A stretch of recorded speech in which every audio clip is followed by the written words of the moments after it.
გამარჯობათ, ეს არის ცოდნის მოყვარე პოდკასტი. დღეს დაგიბრუნდით ისევ, რა თქმა უნდა, ძალიან საინტერესო თემით. მყავს არანაკლებ საინტერესო სტუმარი, ვიდრე აქამდე მყოლია რომელიმე.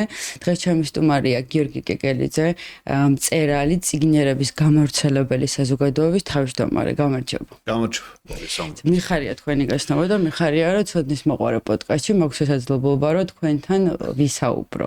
სანამ საუბარს დავიწყებთ ძალიან საინტერესო თემაზე და დღეს ჩვენ ვისაუბრებთ ლიტერატურაზე.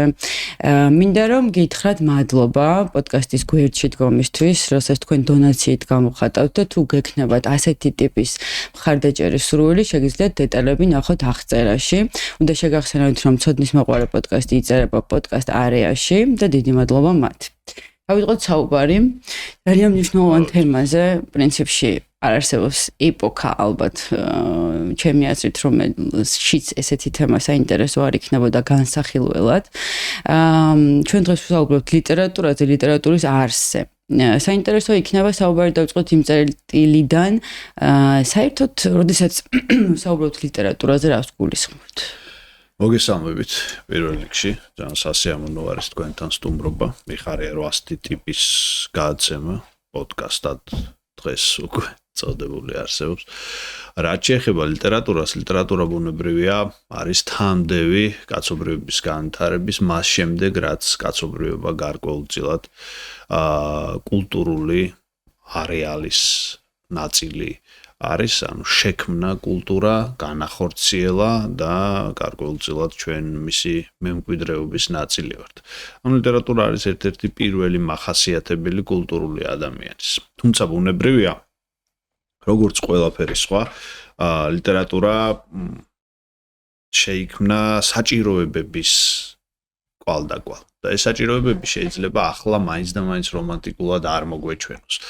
საქმე ის გახლავთ, რომ ადამიანი სხვა დანარჩენ მოცემულობებთან ერთად დიდწილად განსაზღვრულია შიშებით. ეს ვიცით. ბევრი მეცნიერების დაკვირვების შედეგად და არა მხოლოდ მეცნიერების, ბუნებრივია საკუთარ თავზე დაკვირვება ამ ყველაფერს იოლად მიგვახვედრებს და თავის დროზე არის ვარაუდი და ჩემი განცდაც გარკვეულწილად კარნახობს ამას, რომ ლიტერატურა შექმნა შიშმა. ოღონდ ეს შიში იყო შეიძლება ამ გადასახედიდან ირაციონალური, მაგრამ მაშინდელი განწყობების მიხედვით საკმაოდ მძაფრი. ანუ გულისხმობ იმას, რომ ადრინდელ ადამიანს ცხადია სამყაროზე წარმოდგენები ჰქონდა განსხვავებული. ბუნებრივია, ჩვენ ვიცით, რომ მას ყავდა არაერთი ღმერთი და ღვთაება, მათ შორის შეიძლება ეს ყოფილიყო სოლარისტული, მათ შორის ეს იყო ტოტემები, მაგალითად ადამიანს რისიც ეშინოდა და რასაც ვერ უმკლავდებოდა, მიიჩნევდა ღმერთად, დიდწილად და შემდეგ ბუნებრივია ცდილობდა მასთან მოლაპარაკების გზის გამოძებნას, ხო? ეს შეიძლება ყოფილიყო ლომი, ეს შეიძლება ყოფილიყო ავაზა, ეს შეიძლება ყოფილიყო რომელიმე ბუნებრივი მოვლენა, მაგალითად მეხი ან თქვათ რომელიმე მნათობი, მზე, მთვარე, ვარსკვლავები და შემდეგ და შემდეგ. აქედან გამომდინარე ბუნებრივია, რომ ადამიანი გადარჩენის ინსტინქტის კვალდაკვალ ცდილობდა სანამ არ მოიხელთა ეს მოვლენები სხვა მეთოდით გამკლავებას ამ შიშებთან.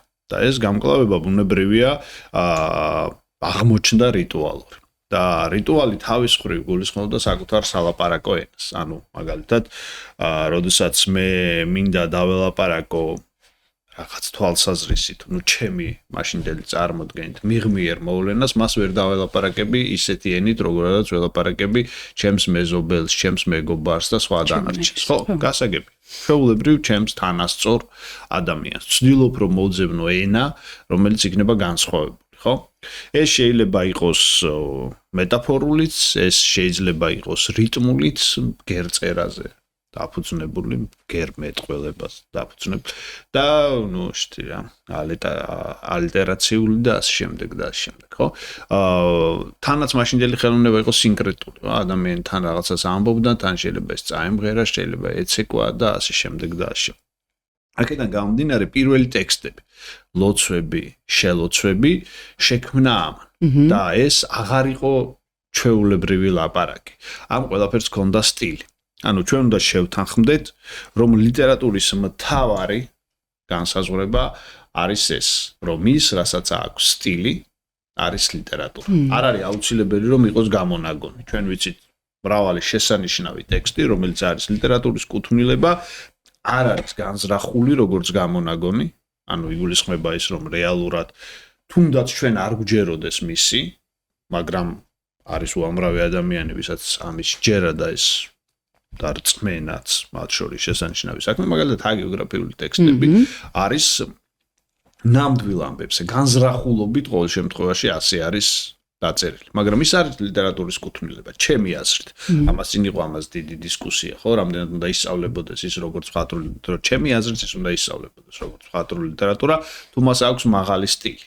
და თუ ის ამ თვალსაზრისით, თქვათ, მიეკუთვნება გარკვეულწილად სტილური აზრით მხატვრული ლიტერატურის, თქვათ, არეალს. მაგალითად, ჩემთვის შუშანიკის წამება არის მხატვრული ლიტერატურა. გრიგოლ ხანძთელის ცხოვრება, განსაკუთრებით მისი რიგი ეპიზოდები არის მხატვრული ლიტერატურა. შესაბამისად, თქვათ, ადრეულმა ტექსტებმა გარკვეულწილად ეს განსაზღვრა. მაგრამ ამავდროულად წარმოიდგინეთ, მიუხედავად აი ამ ერთ შეხედვით პრაგმატული განზრახულობისა, ლიტერატურას აღმოაჩნდა თანდაყოლილი მაგია დიდი ესთეტური სიამოვნების მინიჭების ადამიანისთვის. ანუ ეს აღმოჩნდა ერთგვარი მოულოდნელი თამდევი აღმოჩენა, რომელმაც გარკვეულწილად თქვა განაპირობა ის, რასაც მე ძალიან გვიან გურამ დოჩანაშვილი იტყვის, რომ შეიძლება დაგვურძგლოს, როდესაც კარგ ფრაზას, კარგ წიგნს, კარგ პროზას ამ პოეზიას კითხულობ, ხო? აღმოჩნდა, რომ ადამიანს აი ამ შიშის გაუქმების, ყოველ შემთხვევაში მცდელობის კვალდაკვალ დაბურძგლა კიდეც და ეგრე დაიბადა ლიტერატურა. მე ბუნებრივია ლიტერატურა აი ეს პრაგმატული ხაზი გააგრძელა, ხო, არსებობდა შრომის სიმღერები, არსებობდა სამონადირეო სიმღერები, არსებობდა ომის სიმღერები, რომლებიც ლექსები იყო. ცხადია და ჩვენ ესეთი ჩანწერები ვიცით და მათ შორის ამ ბევრი ქართველი ფოლკლორისტი, თქვათ, უმიკაშვილი, მე ვქაკეთ, თქვათ, ქსენია სიხარულიძე, მე ზურაბ კიკნაძე, ბევრი ძალიან მნიშვნელოვანი ადამიანი ამას იკვლევდა და დაძებნილია ეს. რა თქმა უნდა, გვიანდელი ფორმებით, რა თქმა უნდა, როდესაც აბსოლუტური იყო ლიტერატურა და ზეპირად გადაეცემოდა, ის იცვლიდა ფორმებს და ბუნებრივიც არის, რომ თავდაპირველი, თქვათ, მოცემულობით დღეს ჩვენ ასეთი ტექსტები არ აქვს, მაგრამ სწორი კვლევით იოლად მიხვდებით, რომ ეს ძალიან ძველი ლიტერატურა და საქართველოს ამ თვალსაზრისით ძალიან საამაყო დააქვს საქმე და ზოგადადაც მე მგონია, რომ საქართველოს ლიტერატურის ქვეყანა. განსაკუთრებით პოეზიის. კი ბატონო, ძალიან საინტერესოა. ეს წერილობითი ლიტერატურა უკვე როდის შემოდის, როდის გვხვდება ამისი ყველაზე ძველი ხელშესახები? იცით რა, აქ არსებობს სხვადასხვა მოსაზრება და კვლევა, მიიჩნევა, რომ გარკვეულწილად, თქვათ, გილგამეშიანი შეიძლება იყოს ამ შემთხვევაში ერთ-ერთი პირველი, თქვათ, ტექსტი, რომელიც წერილობითი ფორმით შემოგვრჩა ფრაგმენტულად, მისი ყველა ნაწილი არ არის შემორჩენილი. შორის უკვე ნახსენები ჩემი ძალიან კარგი მეგობარი და დიდი მეცნიერი ზურაბ კიკნაძე იყო ადებტი ამ ტექსტის, მან თარგმნა და განმარტებები დაურთო ქართულად. ძალიან სერიოზული ტექსტია, სხვა შორის ეს სერიოზულობა არის ნიშანი იმისა, რომ ეს ვერ იქნებოდა პირველი ნაწარმოები, მათ შორის წერილობითიც. იმიტომ რომ წარმოუდგენელია, რომ ამ მასშტაბის, თქვათ, ლიტერატურული ძეგლი იქმნებოდეს პირველად ყველანაირი წინაპირობის გარეშე, ხო? პარალელურად ჩვენ ვიცით, თქვათ, მაჰაბჰარატა, ეს დიდი კორპუსი ინდუისტური ლიტერატურის და კულტურის და მისი კვინტესენცია ბჰაგავად-გიტა, რომელიც ძალიან მნიშვნელოვანი ამბავია და აქეთ ცხადია უკვე მერე ნელ-ნელა იქმნება ესეთი ანტიკური ძეგლები, რომლებიც უკვე მერე მისამართდება უფრო ფართო არეალში და დღეს ჩვენ ლიტერატურაზე წარმოდგენა დიდწილად აქედან გვაქვს. მაინც მაყურებლისთვის ვიტყვი მეც გილგამეშის ერთ-ერთის რომ ძველი წელთაღრიცხვით 2100 წელს თარიღდება დაახლოებით. ზუსტი თარიღის აღდგენა რთულია, მაგრამ მეტნაკლებად ზუსტი თარიღი გამოსაცნობია მეცნიერების ისეთი კარგი განვითარების ფონზე. კი ბატონო. რაღაცნაირი აი ესეთი ქრონოლოგია რა გილგამეში რეალურად ხა მე რაღაცა პატარა დეტალები მაქვს ამოწერილი მესოპოტამიიდან მოდის ხო? საუბარია ძირითადად სიკვდილზე, სიცოცხლეზე, მეგობრობაზე ხო? რაღაცნაირად ეპოქებთან ერთად, საუკუნეებთან ერთად წერლების სათქმელები ხო არ იცვლება? არა. მანდაც უკვე ნახსენებ გურამ დოჩანაშვილს დავეთანხმები რომ ჩვენ ყველანი ვართ ერთმანეთის გადამწერები ადამიანი ბაძვის არსება. და არის რაღაც ძირითადი ამბები, რომელსაც ბორხეს აქვს თავისი სტრუქტურა, რომლის მიხედვითაც ის განსაზღვრავს, თქვათ, როგორ შეიძლება ჩვენ წარმოვიდგინოთ ესეთი მარადიული თემები ლიტერატურაში და ძალიან კარგადაც და ზუსტადაც, თუმცა იქ შეიძლება კორექციები რა თქმა უნდა. მაგრამ საბოლოო ჯამში ლიტერატურის თეორიას რო ჩამოვშორდეთ და არ გავართულოთ ჩვენ ლაპარაკის ისეთ მეტი სამეცნიერო ტერმინებით, რეალურად ადამიანი ტრიალებს საკუთარი განცდების ირგვლივ. კონტექსტები იცვლება უბრალოდ, ხო? ანუ თუ ვინმეს თქვათ, ოდესღაც სიტყვა მიყვარხარს უჩურჩულებდა გამოქვაბულში, მერე თქვათ, აი ამ ყველაფერს ვიღაცას დააბარებდა სადღაც რომელიმე სოფელში, მერე გაატანდა მტრედს, მერე ვთქვათ, საფოსტო ბარაც გააგზავნი და მატარებლით და დღეს ვთქვათ, SMS-ით გაუგზავნის. ეს არის უბრალოდ მედიაციის ფორმების ცვლილება, რომელსაც ცივილიზაცია იწვევს, მაგრამ განცდა არის იგივე.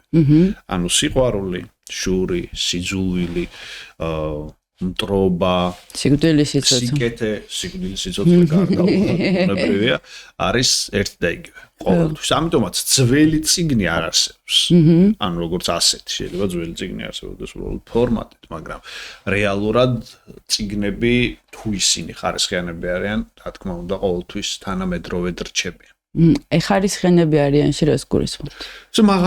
მაღალმხატვრულ ლიტერატურას. მესმის ეს არ არის სხვათა შორის ესეთი შემთხვევითი და არასაგნობრივი კითხვა, იმიტომ რომ რეალურად პოსტმოდერნის ეპოქაში ძალიან ძნელია ხარისხის განსაზღვრა. იმიტომ რომ თქვათ სოციალურმა ქსელებმა შექმნა მოცემულობა, მე ვერ ვიტყოდი ილუზიას, იმიტომ რომ ეს თავისთავადი მოცემულობაა, რომელიც შეიძლება შენ მოგწონდეს, შეიძლება არა. რომელიც ნონ-სელექციას გვაქვს, ანუ სელექციისგან გამიჯვნას. ანუ მე მაგალითად ვერ ვხვდები, რომელი არის კარგი ლიტერატურა, ის რომელსაც ბევრი მოწონება აქვს თუ ის რომელსაც ჩემ მასწავლებელი მეუბნება, რომ კარგია, ხო? მე ჩემს თავს მაინც არ გულისხმობ, მაგრამ კაი იყო მეც, ან ვიღაც სხვა, ვინც პირველად თქვათ შეაბიჯა სოციალურ ქსელში, ან ახლიდან იწყებს ლიტერატურის კითხვას და შემდეგ და შემდეგ. საინტერესო ამბავია თავისთავად.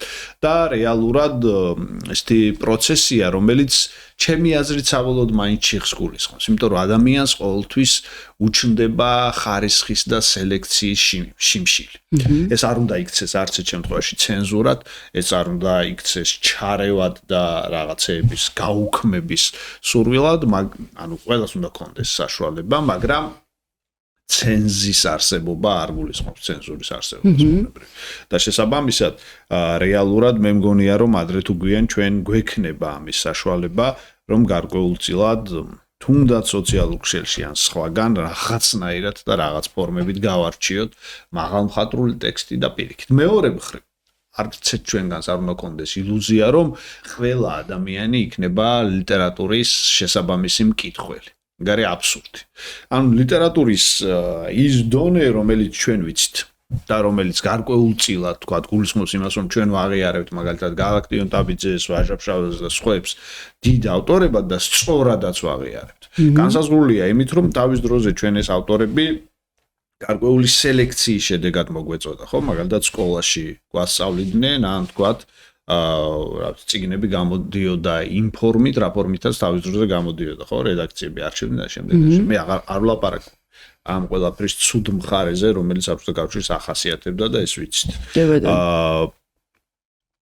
ეს აღმოჩნდა იმის თქვათ გამსაზღვრელი რომ რეალურად ნებისმიერ ადამიანს რო კითხო დღეს გეტყვის რომ გალაქტიონ ტაბიძე არის კარგი პოეტი მაგრამ თუ ეს იქნებოდა ისეთივე ველი როგორი ველის დღეს გვაქვს ძალიან მე ეჭვება რომ რომელიმე რიგითი ფეშანგი ფაშვი ბერტყაძე რომელიც მართლა არსებობდა არ ყოფილიყო ვიღაცისთვის გალაქტიონ ტაბიძეზე უკეთესი პოეტი და ჩვენ ამას ვხედავთ დღეს ანუ გრაფომანული ლიტერატურა ძალიან პოპულარული მათ შორის სოციალურ ქსელებში ხო სრულიად პრიმიტიული არაფრის მომცემი უმდარესი ლიტერატურა რეალურ ხახმე ხო რაღაც შეფასებებს ვაკეთებ შეიძლება ეს შეფასებები სხვისთვის აბსოლუტურად აბსურდული იყოს მაგრამ ნუ მე მგონია რომ არა იმსახურებს ბევრ მოწონებას ხო რაღაც ქსელებში TikTok-ზე სადღაც იმიტომ რომ რაღაცა ისეთი მარტივი აი წარმოვიდგინეთ რომ ეს სელექცია არ არსებობს და სახელმწიფოში ესეც ხდება ხო მაშინ ვინ განსაზღვრავს ამ დონეს ხო ეს ძალიან რთული ამბავი ეს ნაწილია ამ პოსტმოდერნული ეპოქის რომელსაც შეერწყა ეს სოციალური ქსელები და რეალურად ნონ-სელექციამ ძალიან დიდი პრობლემები დააყენა ყველა სფეროში მათ შორის ბუნებრივია ლიტერატურაშიც იცით რა არის აი თქვენ რო თქვით ხა აი მე მაგალითად სკოლაში ოდესაც ვისწავლე სხვადასხვა ქართული ლიტერატურა თუმდაც გალაქტიონი თუმდაც ვაჟა თუმდაც ვეფხისტყაოსანი ხო აი ვეფხისტყაოსანი ძალიან კარგი მაგალითია რომელზეც შემიძლია რომ ხაზი გაუსვა და ვთქვა ვეფხისტყაოსანი ნასწავლე ჩემს მიერ სკოლაში იყო აბსოლუტურად თავიდან ბოლომდე მოცემული საზეპირო დავალება. მისი სიღრმე იმდენად რამდენადაც მე უნდა ჩამებარებინა გაკვეთილი, საერთოდ არ მესმოდა. ვიხდით რას ვამბობ, ანუ თუნდაც შუშანიკის წამება, ნებისმიერი აი ეს გენიალური შედევრი სკოლის პერიოდში ნასწავლი თუ ბავშვს არ მგონია შეიძლება რაღაც მიდრეკილება აქვს შეიძლება მაგარი მასწავლებელი ყავდა რომელმაც აბსოლუტურად ყველანაირად გააზრებინა თითქოს აი ეს არ გვაკარგვინებს აღქმის უნარს და ხო აი მივხვდით ხო ძალიან მნიშვნელოვანი საკითხი მე მართლა მიხარია რომ ამ საკითხზე YouTube ფორმატში შეიძლება ლაპარაკი და გარკვეულწილად სხვა ტიპის აუდიტორიასთან ხმის მიწვენა ძალიან დიდი როლი აქვს სკოლას. განუსაზღვრელად დიდი როლი აქვს. იმიტომ რომ სკოლას შეუძლია რომ შეგაყვაროს შესაბამისად მასწავლებელს ბუნებრივია სკოლა ხეს რაღაც. კონკრეტული მოცემულობა არის, მაგრამ მასწავლებლის გარეშე ის არ არსებობს. და შეგაწულოს ლიტერატურა. რაღაცებზე უნდა შევთანხმდეთ იმ თავითვე, რომ ყველას მხატვრული ლიტერატურა ვერ ეყვარება. ეს ჩვეულებრივი ამბავია.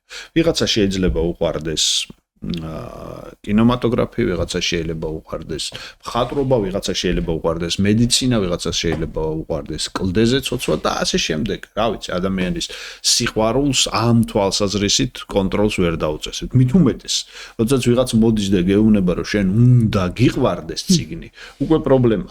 იმიტომ რომ სიტყვა უნდა და სიტყვა სიყვარული ვერ თანაცხოვრობს ერთად. ხო? უკვე გარკვეულ თქვათ ერთგვარ წინააღმდეგობას გულისხმობს. ამიტომაც მასწავლებლის მთავარი ამოცანა რა არის? რომ მან უნდა დაანახოს მოსწავლეს წიგნის საჭიროება.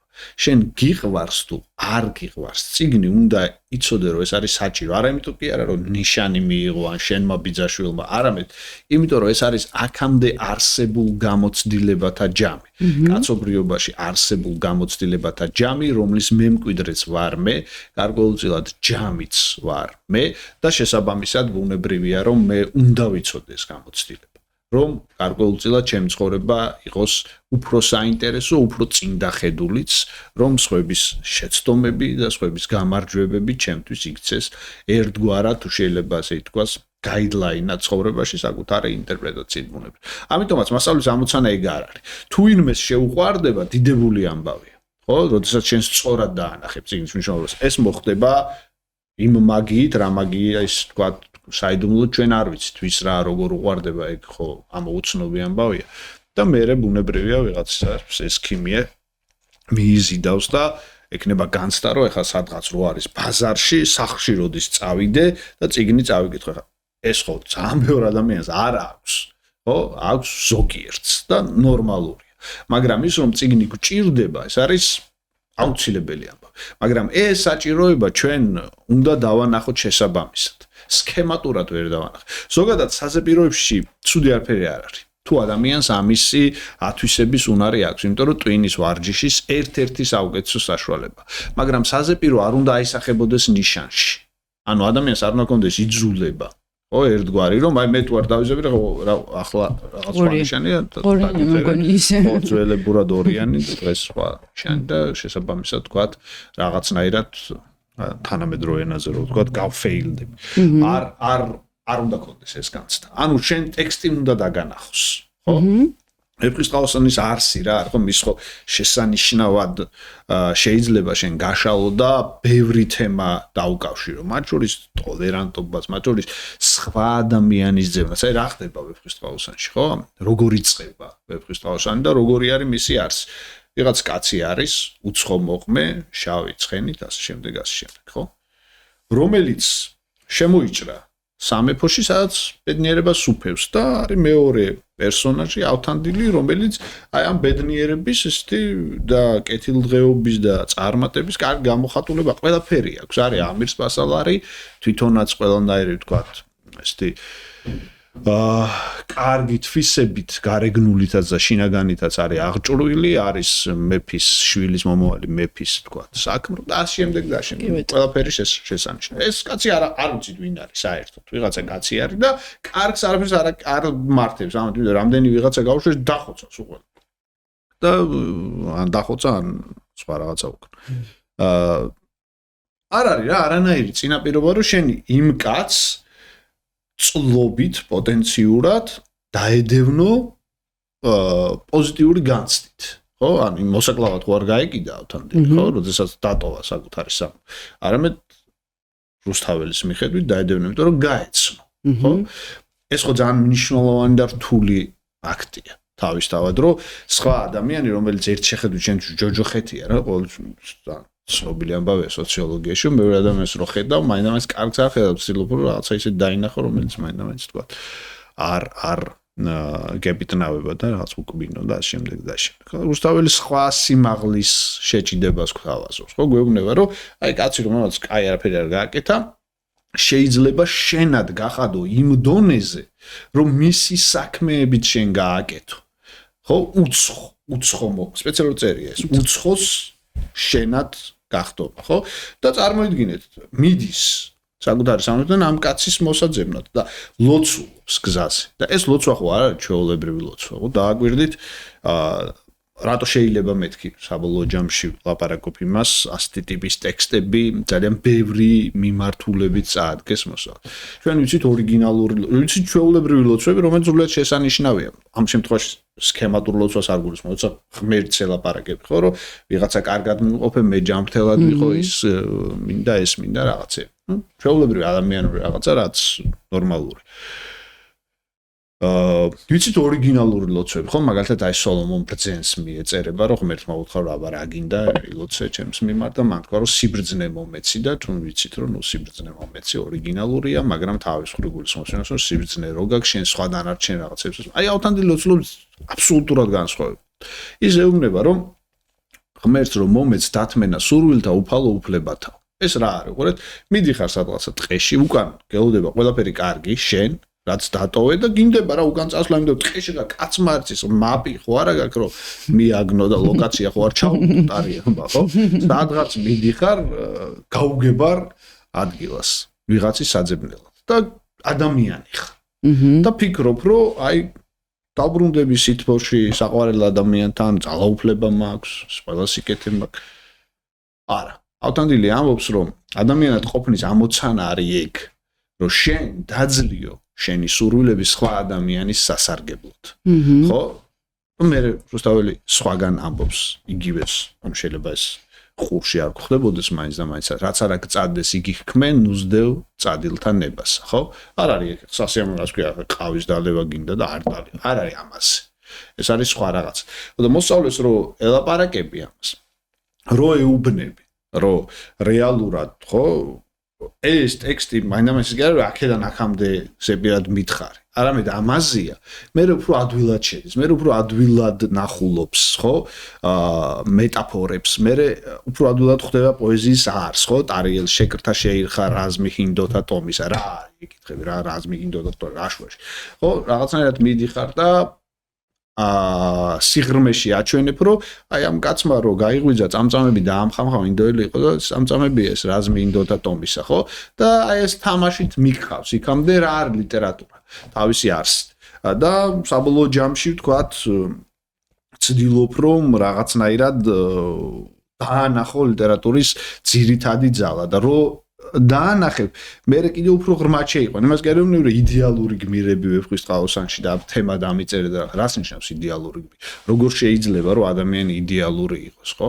ეს ხო ძალიან მოსაწყენი და სტერილური იქნება და აბსურდულია თავისი არის. ძალიან ცნობილი შერკინება ღმერთის და ზოგ ვერსიაში ანგელოზის და იაკობის ბიბლიიდან, ხო? რას აკეთებს? თქვათ, უზენაესი ძალა ამ შემთხვევაში, ხო? აკოჭლებს იაკობს პირდაპირ მნიშვნელობით კოჭლობას ხო არა ლაპარაკი, ანუ გეუბნება რომ შენ ვერასდროს ვერ გახდები იდეალური ადამიანი ხარ. ამით ხარ საინტერესო. როდესაც შენ ხარ კოჭლი, ლიტერატურისთვისაც ამით ხარ საინტერესო. აქილევსი ჰომეროსისთვის საინტერესო არის მაშინ, როდესაც მას ქუსლი აქვს. პარისი რომ ის არის მოარტყამს და მოკლავს, ორი წარმოგიდგენიათ ხა აქილევსი, რომელიც დღემდე ხოცავს ვიღაცებს და არ კვდება, იმაში არის ამოვლებული და არ კლავს არაფერი რა. ვერ მოხდებოდა ეს ჰომეროსთან. ხდება მხოლოდ იმ შემთხვევაში, როდესაც მას მოკლა, ქუსლი აქვს, ადამიანი, სისუსტე აქვს რა. ესეთი ამბები აინტერესებს ლიტერატურას სისუსტეებით, ამ სისუსტეების დაძლევით, ამოვარდნებით და ასე სხაპრები როგორ მთავრდება. ხო, ცხოვრობდნენ დიდხანს და ბედნიერად, ხო? ის რატო აღარ უნდა მოყვე, რომ ვიღაცები დიდხანს, ესე მოსაწყე არაფერი არ არის. არც არსებობს ეგეთი რამ, რომ ვიღაცები დიდხანს და ბედნიერად ცხოვრობდნენ სულ, ხო? ჩვენ გვაინტერესებს დანარჩენი მანამდელი ამბები, ის არის ამბავი, თორე იქ დამთავრდა. ცხოვრობდნენ დიდხანს ბედნიერად წერტილი და ამიტომ აი ვეფხვის ტყავოსანშიც მაგალითად ტარიელის ჰაბიტუსი რა არის? ხო, როგორც გმირის, რომ აი რა ვქე, მიმართემ კლავ მაგარმანსა უფროსი ჯარი დგესა და შიგანასრე გავერიე და იქ ხო თქვათ კაცა შემოვტყორც მცხენ კაცზე და გორი და შემდეგ. ანუ პრობლემა არ ქონდა, სადაც ბევრი ჯარიაო რა, იქ მივედი ერთი კაციო და დავხოცეს უყველაო ლომი ვეფხვი, არაფერი პრობლემა არ მაქვს. რას აკეთებინებს რუსთაველი? მოსული არის სასიძო, რა თქმა უნდა არასწორი გზით და მისი საცოლე უნდა შეერთონ და ტარიელი მძინარე კაცს მიეპარება, ფეხებში ხელს მოკიდებს, კედელზე თავს მიარტყმებს და მოკლავს. სპეციალურად აკეთებს ამას რუსთაველი. ახ ეს რაღაცა ყალბი მორალიზმი კი არ გვინდა რომ ეს როგორ გააკეთა ტარიელმა და რაღაცა სიყვარულის გამო ამაზე უარესები გაუკეთებია. სხვა რაღაცას აკეთებს. ანუ აქ არ გვინებს ლოგიკას. მას ხო აქვს ეს ჰაბიტუსი რომ რასაც უნდა იმას ხოცავს. რამდენსაც უნდა და ვერავინ მისი მომრევი ვერ არის რა. აი ეს კაცი რომ გაეღვიძებინა ხა ტარიელს. რო ეძინა, კიდე რო ეთქვა რომ კიდე 15 კაცი მოიყვანე, 200 კაცი მოიყვანე, ხო მანამდელი ლოგიკით დახოცავდა. უბრალოდ რუსთაველმა გითხრა რომ ტარიელი არის ადამიანი, აფექტი აქვს, სისუსტეებია, შენ გავს, ჩვეულებრივია. ეს არის ამოცანა ლიტერატურის, რომ შენ გეუბნება რომ ეს ხარ შენ, ჩვეულებრივი ადამიანი, თავისი სუსტეებით. ამიტომ სკოლაში ესე თუ არ ვასწავლით რაღაცა, არაფერი არ გამოვა. ანუ იქნება ესე რომ ლიტერატურა მაქვს სასწავლის, აღში წავედი, დამეზარა, ეგება მოვატყუო რაღაცა რა, სისულები რაღაცა. რა ძირითადად ხდება ხოლმე? კი, ძირითადად ხდება, კი არა, ხო, უძირითადესად ხდება სამწუხაროდ. ხო, მაგრამ არის გამონაკლისი შემთხვევები. კი, მე მახსოვს, მე შემიძლია ვთქვა, პატარა ისტორიას მოყვები, საინტერესო შეიძლება გახდეს მსმენელისთვის. მე წიგნის კითხვა არ მიყვარდა ბავშვობაში. რაღაცნაირად თითქოს ვერ მომცეს, შეიძლება ბავშვობაში ხა მე თვითონ არ მსურდა წიგნი არ ამღიავე, რომ ვერც მშობელმა ვერ მომცა ისეთი წიგნი რომ დამჯდარიყავ. ანუ უბრალოდ სხვა ინტერესი მქონდა, არ ვიცი, ბალეტის ცეკვა მიყვარდა თუ გარეთ თამაში მინდოდა და შეიძლება ვერ დავუდე გული. სკოლაში მქონდა მყავდა მე მასწავლებელი, რომელმაც მაგალითად ვაჟასთვის სულ სხვანაირად შემახედა და სულ სხვანაირად დამანახა და ჩემთვის ეს ფუფუნება იყო, კი ბატონო. ვეფხვის ტყავსანზე ვერ ვიტყოდი იგივე სამწუხაროდ, იმიტომ რომ არ ვიცი, შეიძლება მეტი გააზრება და მეტი გონი მჭირდებოდა და ზუსტად ეს კითხვა მაქვს. რამდენად სწორი დრო არის, როდესაც ვეფხვის ტყავსანი ისწავლება სკოლაში, რომ ბავშვის გონებამ თუ არ ვიცი ეს რა საკი არის, არ მახსოვს ახლა ზუსტად, მაგრამ აღიქვას ეს რაღაც მომენტში მაღალი მატერიები. ხო, ეგ ცალკე საკითხია, სკოლის პროგრამები ბუნებრივია და კურიკულუმები, მათ შორის სახელმძღვანელოებიც.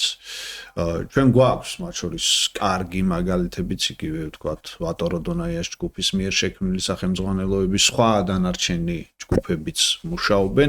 უბრალოდ ფაქტია, რომ რეალურად მაინც ვერ არის დაწყობილი სისტემა საბოლოო ჯამში ისე, რომ სწორად მიუდგეთ ამ საკითხს და სწორად განსაზღვროთ. მან კიდევ უფრო ღრმა დისკუსია არსებობს, ხო, ენობრივი პლასტების მაგალითად, მაგალითად როგორ შეიძლება რომ თანამედროვე მერვე ან მე-9 კლასელმა თქვათ სწორად გაიგოს მე-5 საუკუნის ენა და ასე შემდეგ და ასე შემდეგ. უცხოურ შემთხვევაში აგეოგრაფიას და არავეფხვის ტყავსანს, თუმცა ვეფხვის ტყავსანის ენაშიც შეიძლება მოიძებნოს ისეთი ნიუანსები, რომელიც აქ არის დიდი და კომპლექსური სამუშაო ჩასტარებელი. ვეფხვის ტყავსანი არის ესეთი ტექსტი, სადაც პოეზიას ვერ მოწყდები და პროზაული ვერსიის შეთავაზება მხოლოდ ხო ვერ იქნება სწორი გამოსავალი და ადაპტაციის.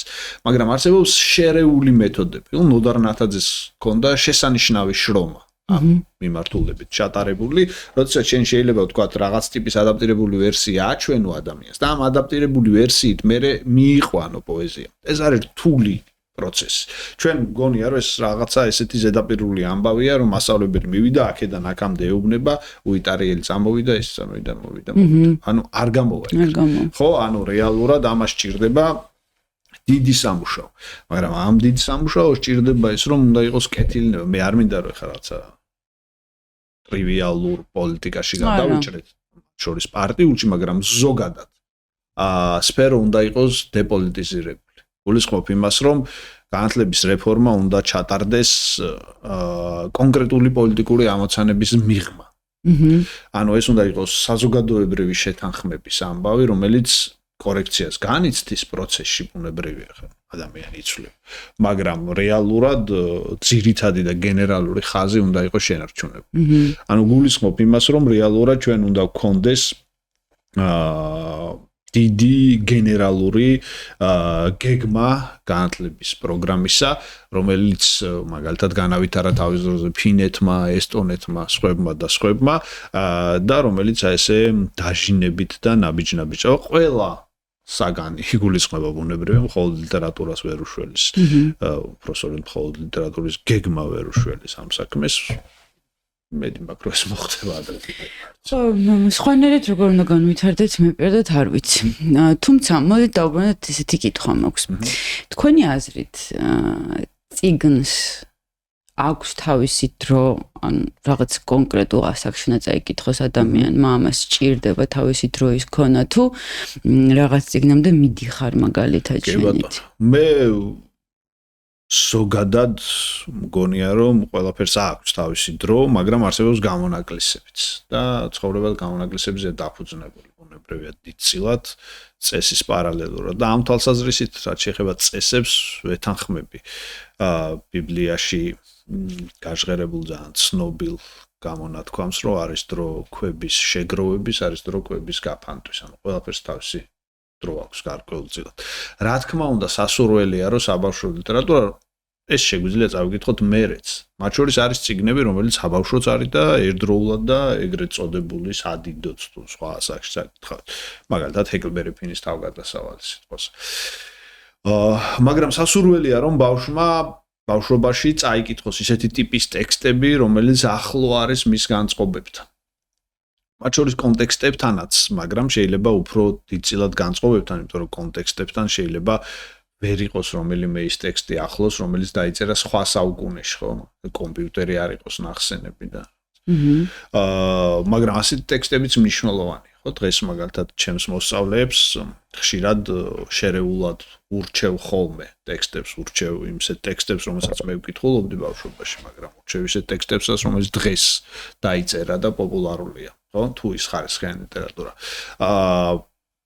ამიტომ რეალურად ჩვენ უნდა ვეცადოთ რომ ბავშვი ამ თვალსაზრისით სწორედ იმ განცდით რაზეც დასაწყისში ვლაპარაკობ და ეს არის საჭიროების ნაწილი რომ ის დაინახავს თავისნაირვე ადამიანებს იქ თავგადასავლებით და შემდეგ ასე მივაახლოვოთ ამ თვალსაზრისით კი ლიტერატურას აქვს თავის დრო მაგრამ არის რაღაცა ზედროული წიგნებიც რომელსაც ყოველთვის კითხულობ ეს ძალიან ინდივიდუალურია და ყველა საკუთარი აქვს მეც ეგრე მგონია რომ ძალიან ინდივიდუალურია იმიტომ რომ მეც რაღაც მახსოვს რომ წავიკითხე რაღაცა წიგნი მაგალითად მარტოობის 100 წელიწადი და არ ვიყავი ისეთ დასაკში რომ ბოლომდე გამეგო იქ რა ეწერა რაღაცა უფრო ფანტაზიის ნაყოფად აღვიქვი ვიდრე რაღაც ცხოვრებისეულ გამოცდილებად იმიტომ რომ საერთოდ რაღაცა დეტალები არ მესმოდა ჩემ ცხოვრებასთან მეც მომიხდა ადრეულ ასაკში საკმაოდ რთული წიგნების წაკითხვა მათ შორის დროის იძულები თქვენ პატარა ხართ მაგრამ მე 90-იან წლებში ცხოვრობდი და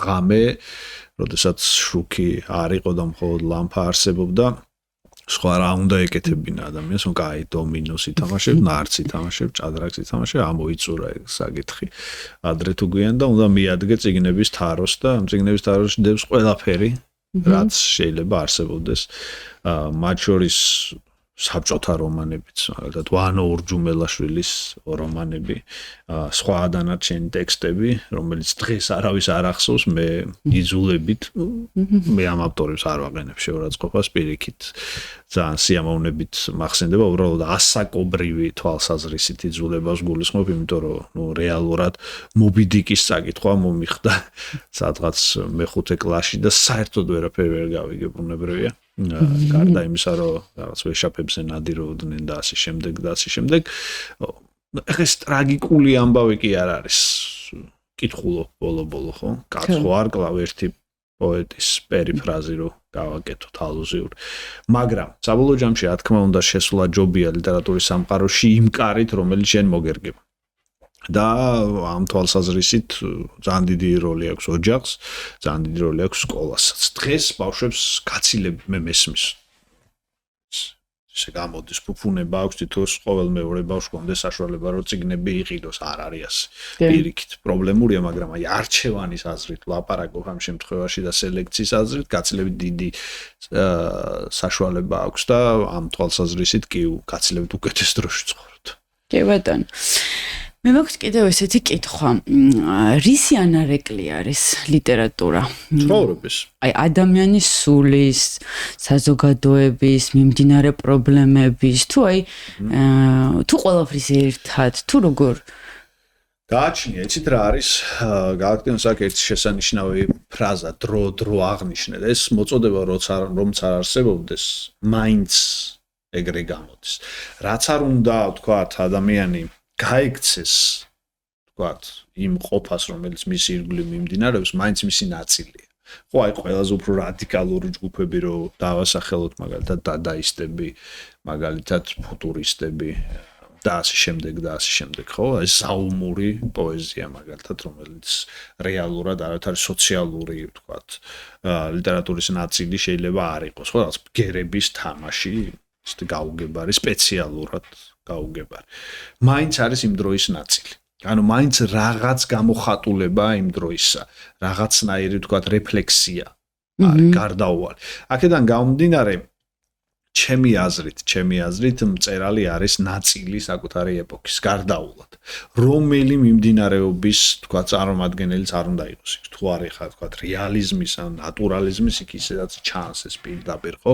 თუ არის სიმბოლიზმი შეიძლება ვერ ხედავდეთ პირდაპირ, მაგრამ სხვანაირად რომანტიზმსაც შეიძლება პირდაპირ ხედავდეთ სხვანაირად და ასე შემდეგ მოდერნიზმმა ცოტა უფრო სხვა რაკურსში პოსტმოდერნიზმში თქვათ სხვა ამბები გვხდება. მაგრამ საბოლოო ჯამში ის თავისი ეპოქის ნაწილია. გარდაულად არის ეს და შესაბამისად მგონია რომ ამას უბრალოდ ადამიანი ვერ გაიქცევა რაც არ უნდა მოინდომოს. ისევე როგორც მამარდაშვილის არ იყო საკუთარი თავიდან ვერ ამოხდება. ამიტომაც რეალურად ამ თვალსაზრისით მგონია რომ კი საბოლოო ჯამში მწერალი ამბობს ეპოქის სათქმელს, ეპოქა ბადებს მწერალს და აქ უკვე იმაზე არის ამბავი, რამდენად ვთქვათ მასშტაბურად შეუძლია მას ეს. ეხლა თქვენ რო ახსენეთ ეპოქა ბადებს მწერალს.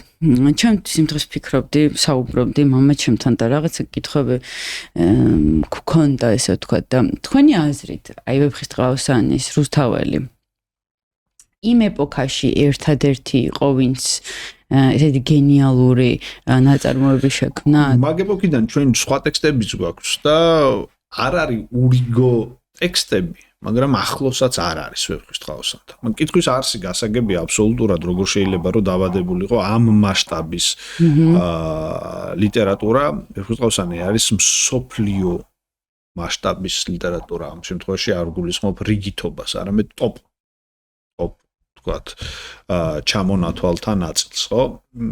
ალბათ მას წინაპირობები ჰქონდა. უბრალოდ მაშინ ბევრი და ბევრგვარი ხდომილება იყო და ერთგვარი წვეტა არსებობს მეხსიერების, ლიტერატურული მეხსიერების. ხო არის ჰაგიოგრაფია და მე უცებ ამხელა საერო ლიტერატურა იბადება. ნუ ჰაგიოგრაფია არის სულ შესანიშნავი ქართული. უნდა ვთქვათ. ესეც ერთ-ერთი საყრდენია. ჰიმნოგრაფიაც. მაგრამ ხო, მესმის რომ სიმაღლე არის აბსოლუტურად განსხვავებული და შესაბამისად ვთქვათ ცოდნაც აბსოლუტურად განსხვავებული. ხო, ეს არ არის რაღაც ერთი კონკრეტული მიმართულების მქონე ავტორი. ხო, მას აქვს დიდი ღრმა საბაზისო ცოდნა ქრისტიანობისაც, ნეოპლატონიზმისაც, ყველა იმ მიმდინარეობის, რომელიც მაშინდელ სამყაროში არსებობს, მაშინ აღმოსავლური კულტურის, ვთქვათ, ძალიან დიდი მცოდნია. და შესაბამისად, ვთქვათ, ეს ერთგვარი შერწყმა ამ თვალსაზრისით პოემას გარკვეულწილად ალბათ მსოფლიო ლიტერატურულ შედევრთა ჩემი აზრით ათეულში მოიაზრებს და მე მგონია რომ ამ აზრში მაინც და მაინც არ ვწდები მიუხედავად იმისა რომ მას ეს ადგილი სამწუხაროდ სხვაგან რო იკითხოთ ვერ უჭირავს გასაგები მიზეზების გამო, იმიტომ რომ ჩვენ არ გვაქვს საკუთარი კულტურის პოპულარიზაციის შესაბამისი პოლიტიკა ახლა, როცა ამის საშუალება გვაქვს, თორე ადრე ვერ გქონდა და უნებრივია რომ ჩაიკეტა ამ თვალსაზრისით თუ პატარა ქვეყანა არის, გულისხმობ ამ შემთხვევაში იმას, რომ ამ ენაზე ცოტა ადამიანი ლაპარაკობს, თარგმნის პრობლემა არის და ასე შემდეგ და ასე შემდეგ. ამიტომაც რეალურად ხო, ისევ კითხვის არს რომ დაუბრუნდეთ, მე მგონია რომ რაღაც წინაპირობები იყო. შეიძლება ამ მასშტაბის ვერა, ისიც საფიქრელია რომ თვითონ ამ ავტორს შეიძლება ქონოდა დაწერილი სხვა ასეთივე თუ არა, ნუ ყოველ შემთხვევაში მიახლოებული ნიშნულობის ტექსტები, ნუ სამწუხაროდ ისტორია არის ეგეთი რამ, რომ ცოტა რაღაც შემოგრჩება ხოლმე და დიდ ნაწილს შთანთქავს ეს ფერფლი. თქვენი აზრით როგორ ინარჩუნებს ლიტერატურა აქტუალობას საუკუნეების განმავლობაში? მე ვფიქრობ, რომ ლიტერატურა არის დაფუძნებული ადამიანის ძირითად მიდრეკილებებს. და ეს მიდრეკილებები თავის მხრივ გულისხმობს გამოხატვის და შემეცნების აუცილებლობას. მე მესმის, რომ ამ თვალსაზრისით სხვა ფორმებით შემოგთავაზა კაცობრიობამ, ხო არის? და თეატრი, რომელიც ლიტერატურას ეფუძნება, გარკვეულწილად კინემატოგრაფის ნაწილიც არის ლიტერატურა, მაგრამ მაინც სხვა მედიაციის საშუალება არის, მხატვრობა, მუსიკა და ამ შემდეგ, მაგრამ აღმოჩნდა, რომ მხატვრულ ლიტერატურას ეგ მაგია აქვს. აღმოჩნდა, რომ მხატვრული ლიტერატურა არის გამომხატველობის ძალა, რომელიც ფიქრის იძულებას გულისხმობს და ეს ადამიანს უნდა და აინტერესებს, ხო? ფანტაზიის განვითარება, ხო, შენ რაღაცას კითხულობ, მაგრამ ეს საკითხული შენი გაქვს, მე ჩემი მაქვს. ხო, მაინდა-მაინც ბევრი რაღაცა არ არის, რითაც ვთქვათ, შეგვეხიდებოდა ფანტაზიაში ეს მოწმობა, კინო, რომელიც მე ძალიან მიყვარს და უდიდესი გულშემატკივარი ვარ, მაინც ბევრი რაღაცით გვეხიდება, ხო, გვაჩვენებს როგორია ხმა გვესმის რაღაცა. და გამზადებულს რაც გვაჩვენებს, ხო, ეს არანაირად არ მას უბრალოდ ასეთი ფორმა და ნუ ლიტერატურას ეგენი არ აქვს და ეგ შენ უნდა შეზძინო. ეს ეთყობა ადამიანს აინტერესებს, ხო? და მარადიული მგონი. მე მგონია რომ არათუ თვისობრივად ლიტერატურა არის მარადიული, არამედ სანამ ადამიანს ფლობის და ნივთის ქონის სურვილი ექნება ნაბეჭდი წიგნიც იქნება სულ. ეს დისკუსიაც ხო არსებობდა, რომ აი ელექტრონული წიგნი მოკლავს ნაბეჭდს აღარ იქნება. ჩვენ ვიცით დაკვირვებები ამ მიმართულებით ხო, მათ შორის Amazon-ის თქვა სტატისტიკის მიხედვით, რომ ეგ ეგრე ვერ აღმოჩნდა. იყო ტენდენცია, მაგრამ სადღაც გაჩერდა და გათანაბრდა. და მე მგონი ახლა უკვე ბეჭდური წიგნის გაყიდვები უსწრებს. იმიტომ კი არა რომ ელექტრონული წიგნი ცუდია. არა, შესანიშნავი გამოგონება, ბევრი რაღაც იზოგება, ბევრი რაღაცის კონდენსირება ხდება ერთ კონკრეტულ თქვათ მატარებელში, სადაც ათობით წიგნი შეგიძლია იქ ჩაინიშნო, მოძებნო ადვილად და ასე შემდეგ, მაგრამ რეალურად ეს მაინც ერთი პატარა ნივთია, რომელსაც ხელს დააჭერ გამორთავ და ნუ სადღაც დევს. წიგნები, ბეჭდური წიგნები, ხო, არის მეხსიერების ინსტრუმენტი, ფლობის ნაწილი, ხო, შენ სადღაც ზაფხულში წიგნს კითხულობ, ეს წიგნი მე სადღაც დევს, რომ დაინახავ, გახსენდება არა მხოლოდ შინაარსი, არამედ ის დრო, როდესაც ამ წიგნს კითხულობდი, ხო, მთელი თავისი შეგრძნებებით. და მეორე მხრივ ეს წიგნი შენია, თავისი მინაწერებით, თქვა, ვიღაცამ შეიძლება წარწერა გაიკეთა. ანუ ეს ნება სანამ ადამიანში არსებობს, ბეჭდური წიგნიც იარსებებს, ჩემი აზრით, და იარსებებს საკმაოდ დიდხანს, იმიტომ რომ მე არ მგონია, რომ ადამიანის გამოცვლა ადვილი საქმე იყოს.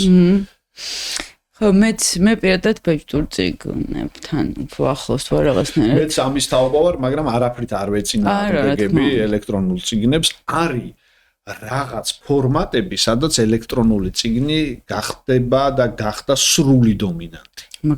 მაგალითად ლექსიკონები. აქ უკვე ბეჭდურ წიგნს ან ენციკლოპედია, აქ ბეჭდურ წიგნს შანსი არ აქვს. ну შეიძლება იყოს რაღაც ესეთი სასაჩუქრე გამოცემები, მაგრამ რეალურად პრაგმატული აზრით ახლა ადამიანი ასე რაღაცის ძებნას უკვე აღარ დაიწყებს, ეცდება რომ ну თქვა მარტივი სერჩის მოძებნოს, მაგრამ სხვა დანარჩენ შემთხვევებში ჩემი აზრით ბეჭდური წიგნი იარსებებს ძალიან დიდხანს, მაგრამ მხატვრულ ლიტერატურასთან დაკავშირებითაც. რაღაცნაირი რომანტიკა აქვს. ხო, რომანტიკული ნაწილიც არის, ეს არ არის უნიშნელო ამბავი. არც ის წიგნის სუნი ვითომ ვიღაცების მიერ გაშარჟებული არ არის უნიშნელო რაღაც, იმიტომ რომ ეს შენი ემოციის ნაწილია. ბევრი რაღაც, ну ეს რაღაც ცოტა ეპოქა მოიტანა მე რომ რაღაცები კრინჯია და მაგრამ ну ეს არის რა ქვია. ეს რაღაცა არის. საკმაწყვილო სენია ხოლმე გარდამავალი ეპოქების და გაივლის. ჩვენ როდესაც მე წეგან ესეთი კითხვა რომ დაგისვით რომ აქტუალურობასთან დაკავშირებით კიდევ პლუს მაინტერესებს თითქოს ყველა საზოგადოებაში ანუ დროებთან ერთად ადამიანებს ერთი და იგივე რაღაცები აწუხებთ, ხო? ერთი და იგივე საფიქრალი, ერთი და იგივე საზრუნავი არის და ყველაზე საინტერესო არის ხოლმე, როდესაც ვთქვათ, არ ვიცი, რაღაც ბრიტანულ ინგლისის ლიტერატურა ვკითხულობ შენ ქართულად და აბსოლუტურად აღიქვავ იმას, რაც ხდება. სულ რო არ იცოდე ისტორიის ნაწილი, მაინც იგივე შეგრძნებები გეუფლება და აი ეს რასთან არის და ეგ ზუსტად ეს რა მაგიაა, რომ სხვა ქვეყნის, სხვა საფიქრელს შენ ზუსტად ისე აღიქვავ. კი ბატონო, ეგეც ზუსტად ამის ნაწილია, რომ იქ ხო ვიღაც რაღაცით გგავს, მაგრამ თავის კონტექსტში, ხო, ანუ საკუთარ თავს ნახულობ სხვაგან. ხო? სხვა კონტექსტში, სხვა მოცემულობაში, სხვა ეპოქაში. რა თქმა უნდა ფრაგმენტულად, იმიტომ რომ ერთნაირი ადამიანი არ არსებობს, მაგრამ ნუ ადამიანების იმპულსების მნიშვნელოვანი ნაწილი ეგრეა მოწყობილი ყველაფერი ანატომიურ, ბიოქიმიურ ყველაფრიანად, რომ რაღაცეებით მსგავსობს. და შესაბამისად ეგ გაინტერესებს რა, თან დროში მოგზაურობ, ეს არ არის უნიშნელო ამბავი, ხო?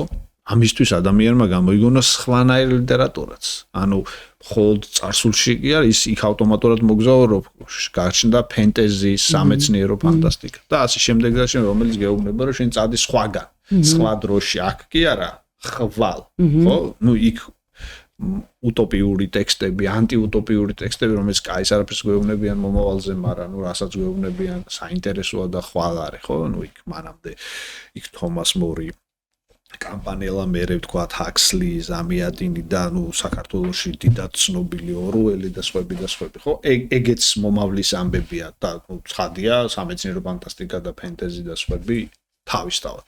განზრახულობაა ეს.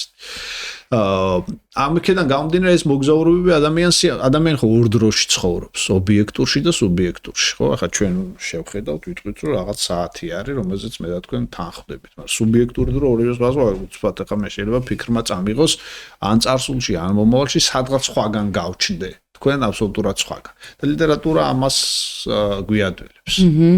აი ხა თქვენ რო ახსენეთ ზუსტად დროსთან დაკავშირებით. მე მაინტერესებს ესეთი კითხვა მაქვს. ალბათ ორივეა, მაგრამ მაინც ლიტერატურა რაღაც მომენტში გვახედებს რეალობას, გვანახებს თითქოს და რაღაც მომენტში არის იდეალური რეალობასთან გაქცევის საშუალებაც, ხო? აი თქვენ როგორ თვლით, რომ რა თქმა უნდა ორივე უნდა არსებობდეს, მაგრამ აი ეს რაღაც ხარისხიან ლიტერატურაზე როცა ვსაუბრობთ, ორივე შესაძლებელია. აბსოლუტურად შესაძლებელია და მათ შორის ეს შესაძლებელია ერთ ნაწარმოებშიც კი. მაგალითად სრულიად გენიალური ნიკოლოზ ბარათაშვილის სრულიად გენიალურივე ლექსი, რომელიც მე მგონია რომ რომანტიზმის ეპოქაში რა ტექსტებით შეიქმნა თელ მსოფლიოში. თუ ნომერ პირველი არა, ნომერ პირველთაგან ერთ-ერთი მაინც არის, ან მაგალითად შეიძლება გავუთანაბროთ ედგარ პოს ყორანი, შეიძლება ვთქვათ ბაირონის ჩაილ ჰაროლდი, არ ვიცი, მიცკევიჩის ვთქვათ ფარისი, არ მგონია რომ ამ მასშტაბის იყოს, ნუ უმაღლესი რანგის ლექსია, რომელიც რას გვეუბნება? ორ რაღაცას გვეუბნება ერთდროულად. ერთი მხრივ ის გვეუბნება, რომ რაღაც არის, რომლის მიღმაც უქმდება ყოფითი სამყარო, ბედის სამწვარია, ხო? რომელიც რა არის, ხო? რაღაცას არის, რომელსაც გადალახა და დანარჩენი ვნებები, რომელიც ძალიან მნიშვნელოვანია, ძალიან მაგარია, აუცილებელია ყოფაში უქმდება. ხო? მაგალითად, ნუ დამიტიროს ჩემმა სატრფომან. ნუ დავიმარხო ჩემსა მამრიგენ, ხო, ძალიან მნიშვნელოვანია, სამშობლო სიყვარული. არა, ბედის საზღვარს რო გადალახავ, გადადიხარ რაღაც სხვა განხრთობის უწონადობაში, ხო? და ეს აღარ არის ის რეალობა, რომელიც ხარ, მაგრამ მეორე მხრივ ეს გაინტერესებს, იმიტომ რომ იქ წერო, იგერ უკან ვიღაცა კაცი რომ მოდის, იმას რაღაცას გაუადვილებ ყოფაშიო რა. ხო, ერთ ტექსტშია ეგ ორივე. ხო და არა თუ ვთქვათ სხვადასხვაგან და დიდი მნიშვნელობით, არამედ ერთგანაც შეიძლება ეგ ორი სათქმელი მოექცეს. დაინტერესოა. ხო, მაგალითად მე მკითხავ ისეთ წიგნებს, რომელიც მაგალითად პირდაპირ მაჯახებს რეალობას, ჩამახედებს ჩემს მხარეებში, დამანახებს რაღაცას, აი ესე ამ მხარეების შესანიშნავად. ხო, ეს უფრო მიტაცებს ხოლმე. საინტერესოა, თქვა შესანიშნავად თუ. ხო, რაღაცნაირად არ ვიცი რატო, მაგრამ ესეთი, აი მაგალითად ვიდრე ფენტეზი, პირობითად ბეჭდების ბრძანებელი, ხო? წაკითხული არ მაქვს და არც ნანახი არ მაქვს. ეს არის ჯება ჯერჯერობით. მაგრამ აი ეს ადამიანის მიდრეკილებაზე შეგვიძლია ვისაუბროთ, რომ აინტერესებს რაღაც ისეთი, რაც მისი წარმოდგენების და ფანტაზიის იქით არის? ადამიანის ფანტაზიის იქით რაღაცის გამოგონება ცოტა რთულია. შეთავაზება შეიძლება უბრალოდ, რომელსაც მე მისი ფანტაზიაც აითვისებს, რა თქმა უნდა, იმიტომ რომ ის რისი წარმოდგენად შეუძლებელია სხვა მეორე მაგას ვერ შექმნის, ხო? შეიძლება რაღაცა შემოგთავაზოს, რომელსაც უბრალოდ შენ არ გიფიქრი. კი, ეგ საინტერესო ამბავია, ბუნებრივია და ფენტეზი ამ თვალსაზრისით ძალიან მისასალმებელი და სამეცნიერო ფანტასიის ხვებიც ბევრი განშტოება აქვს მაგას და დღეს საკმაოდ პოპულარულია. ძალიან მისასალმებელი. მე არა ვარ ფანი მაგ მიმართულებების, მაგრამ ვარ ძალიან დიდი დამფასებელი. და მგონია რომ ძალიან მნიშვნელოვანი ლიტერატურა, ვიცი ძალიან სერიოზული ხალხი საქართველოში, რომელიც ამას კითხულობს და გულშემატკივრობს და არის თქვა პროპაგანდისტიც და ასე შემდეგ და ეს მხოლოდ კარგი. საბოლოო ჯამში მგონია რომ ეს მნიშვნელოვანი მოვლენა რა თქმა უნდა, ეს გაქცევა, ესკეიპიზმიც შეიძლება ვიღაცამ დაარქვა, არ ვიცი, ნუ ეს სხვანაირი განმარტება შეგვიძლია თქვა მიუსადაგოთ მაგ საქმეს და საბოლოო ჯამში მგონია რომ ყველა ტიპის ლიტერატურა თუ ის თქვა ატარებს თავის თავში ხარისხის მაღალ ნიშანს არის მნიშვნელოვანი. რაც შეეხება იმას რომ თქვენ ახსენეთ ბნელი მხარეები და ლიტერატურის ერთ-ერთი მთავარი ფუნქცია არის ის რომ შენ ჩაგახედოს იქ სადაც არასდროს არ ჩაიხედებოდი. ოღონდ სხვა ადამიანის მეშვეობით. ანუ ადამიანი ხო როგორც წესი ყველაზე ნაკლებად საკუთარ თავზე ფიქრობს და აფასებს სხვა ადამიანს, ხო? თორე შენ გეკითხებიან ვინ ხარ შენ, გაცილებით რთულად პასუხობ ვიდრე იმას ვინ არის ვიღაც. რომელიღაც არის იმაზე გრძლად დედაფარ პრობლემაა. კარგსაც ცუცად შეიძლება პროცუც შეულებრივია. და ლიტერატურა აკეთებს რას? ანუ ლიტერატურა ცდილობს რომ გაგახსნევინოს ის საიდუმლო ოთახები, რომელიც შენ ოდესღაც დაკეტე. და ეს ყველა ადამიანს აქვს, არაფერი არ არის იმაზე უფრო სასაცილო და არ არსებობს იმაზე უფრო გაუგებარი და არასწორი სიტყვა, ვიდრე სიტყვა მესაიდუმლეა. ჩვენ ხო შესანიშნავად ვიცით რა არის მესაიდუმლე, ჩვენ არ გვყავს არავინ. იმიტომ რომ ყოველთვის არსებობს რაღაც ოთახები, რომელიც ჩავკეტეთ, გადავრაზეთ და ჩვენს თავსაც დაუმალეთ ეგ გასაღები. ეს არ არის აუცილებელი რომ ქმედება იყოს. შეიძლება ფიქრია, განცდა, მაგრამ ვიშორებთ ხოლმე, ხო? და ლიტერატურა ამბობს რომ ეგ ხარ შენ. ფოლკნერს აქვს შესანიშნავი ფრაზა, ჩვენ ვართ ის, რაზეც ვდუმვართ. ხო? და ლიტერატურა მაგას გელაპარაკება. და ავტორს მაგალითად რა უნდა კი არა და როგორ ხდება ხოლმე რომ თვითონ როგორც ფიქრობს ისე ანუ ხანდახან ხო შეიძლება ვერ ჩამოვაყალიბა კითხვა. ხო შეიძლება რომ ჩვენ მოვექცეთ ავტორის ნაზრებში, ზუსტად ისე შევხედოთ ყველაფერს, კი გავლენებს, ზუსტად ისე შევხედოთ, არ ვიცი, თემას, საკითხს, გარემოს, მდგომარეობას, როგორც ავტორი ფიქრობს. ეს ძალიან მარტივია ჩემი აზრით. იმიტომ რომ შეიძლება რაღაც ის კონდეს ახთოვანება კონდეს კონკრეტული ავტორის მიმართ და ეკითხო თქვათ მისი 3-4 წიგნი და აი რაღაცნაირად მისსავით დაიწყო ფიქრი.